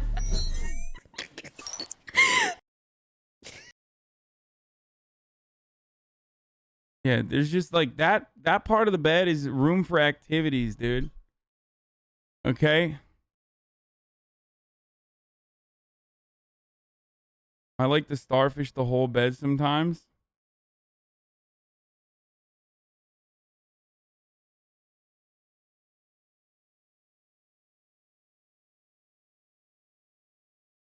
I fap in the toilet for no cleanup. Dub, dude. Ew. I would much rather fucking not forego the comfort of cranking a hot one in bed. Like, why would I fucking jerk off on the porcelain like I'm fucking 14 again? You know what I mean? And I'm hiding my cranks. I'm an adult. Like, I'm a goddamn adult. I'm gonna use the entire bed to jerk off. Nuts. Absolutely nuts, dude.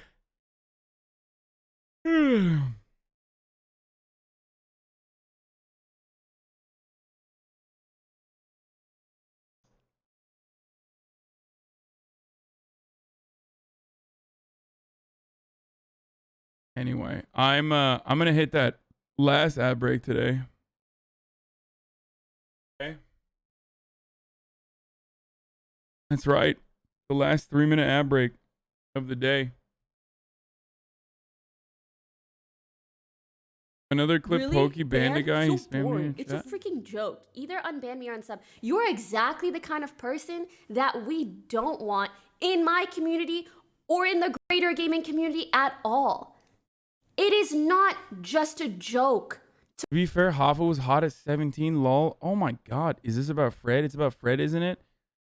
Ugh. To call someone who's underage hot and justify the fact that people were saying they were gonna are like sexually assault them. Also, it's not okay to, instead of apologizing for your shitty comments, to instead try to flip it and call me or my mods boring for not getting the joke. You are so oblivious. Really? Banned? So boring. It's a freaking joke. Either unban me or unsub.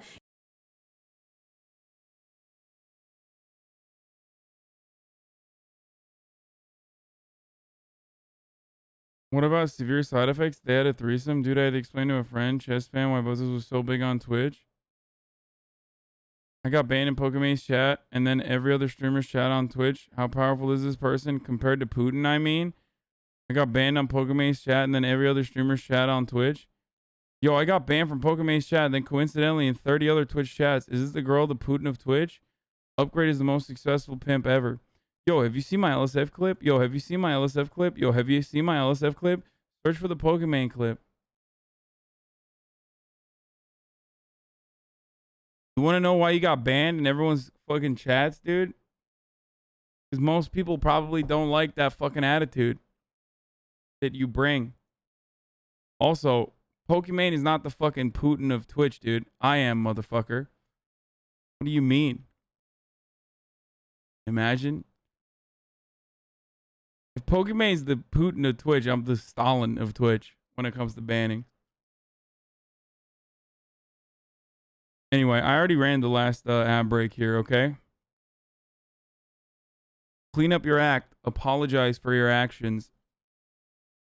And then maybe people will start unbanning you.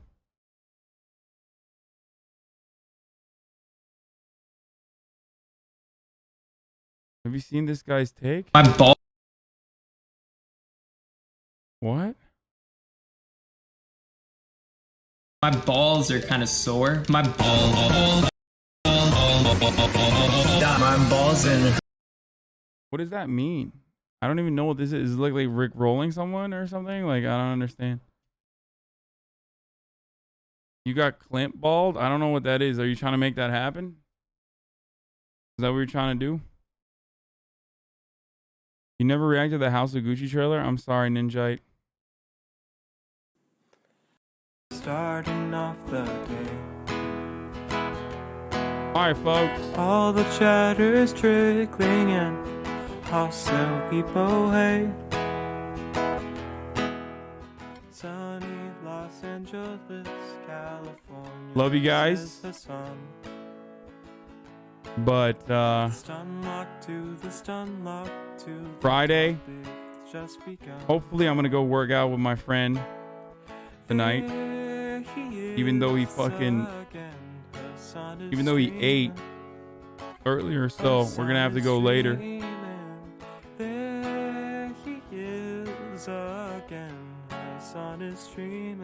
Once again, we come to the end of yet another wonderful day of streaming. Hope you guys had fun.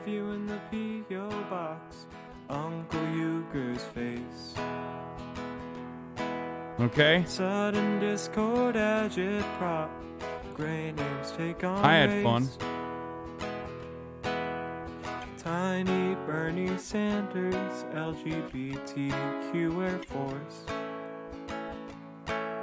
The new outro makes me so sad. I know, me too. But it's not goodbye, it's see you later as always, folks. I will see you tomorrow. The H3 Crowder debate. Same time, same place. As always. Have fun. 3 full fucking years of this. See you tomorrow. More to go. Bye. 90-day fiance talks of champagne bourgeoisie. A Trump rally live reaction, a mass riot in DC. There he is again, Hasan is streaming. Hasan is streaming. There he is again, Hasan is streaming. Hasan is streaming. Reading live stream fail comments, Austin show chat advice. In all the ways the right wing pipeline can suck you in online. JCS react, Lord, friend gets broken, cover blown. A full-blown mass pandemic, months of streaming in your home. Total radicalization coming out to find the system you were taught to trust in was broken the whole time. All these daily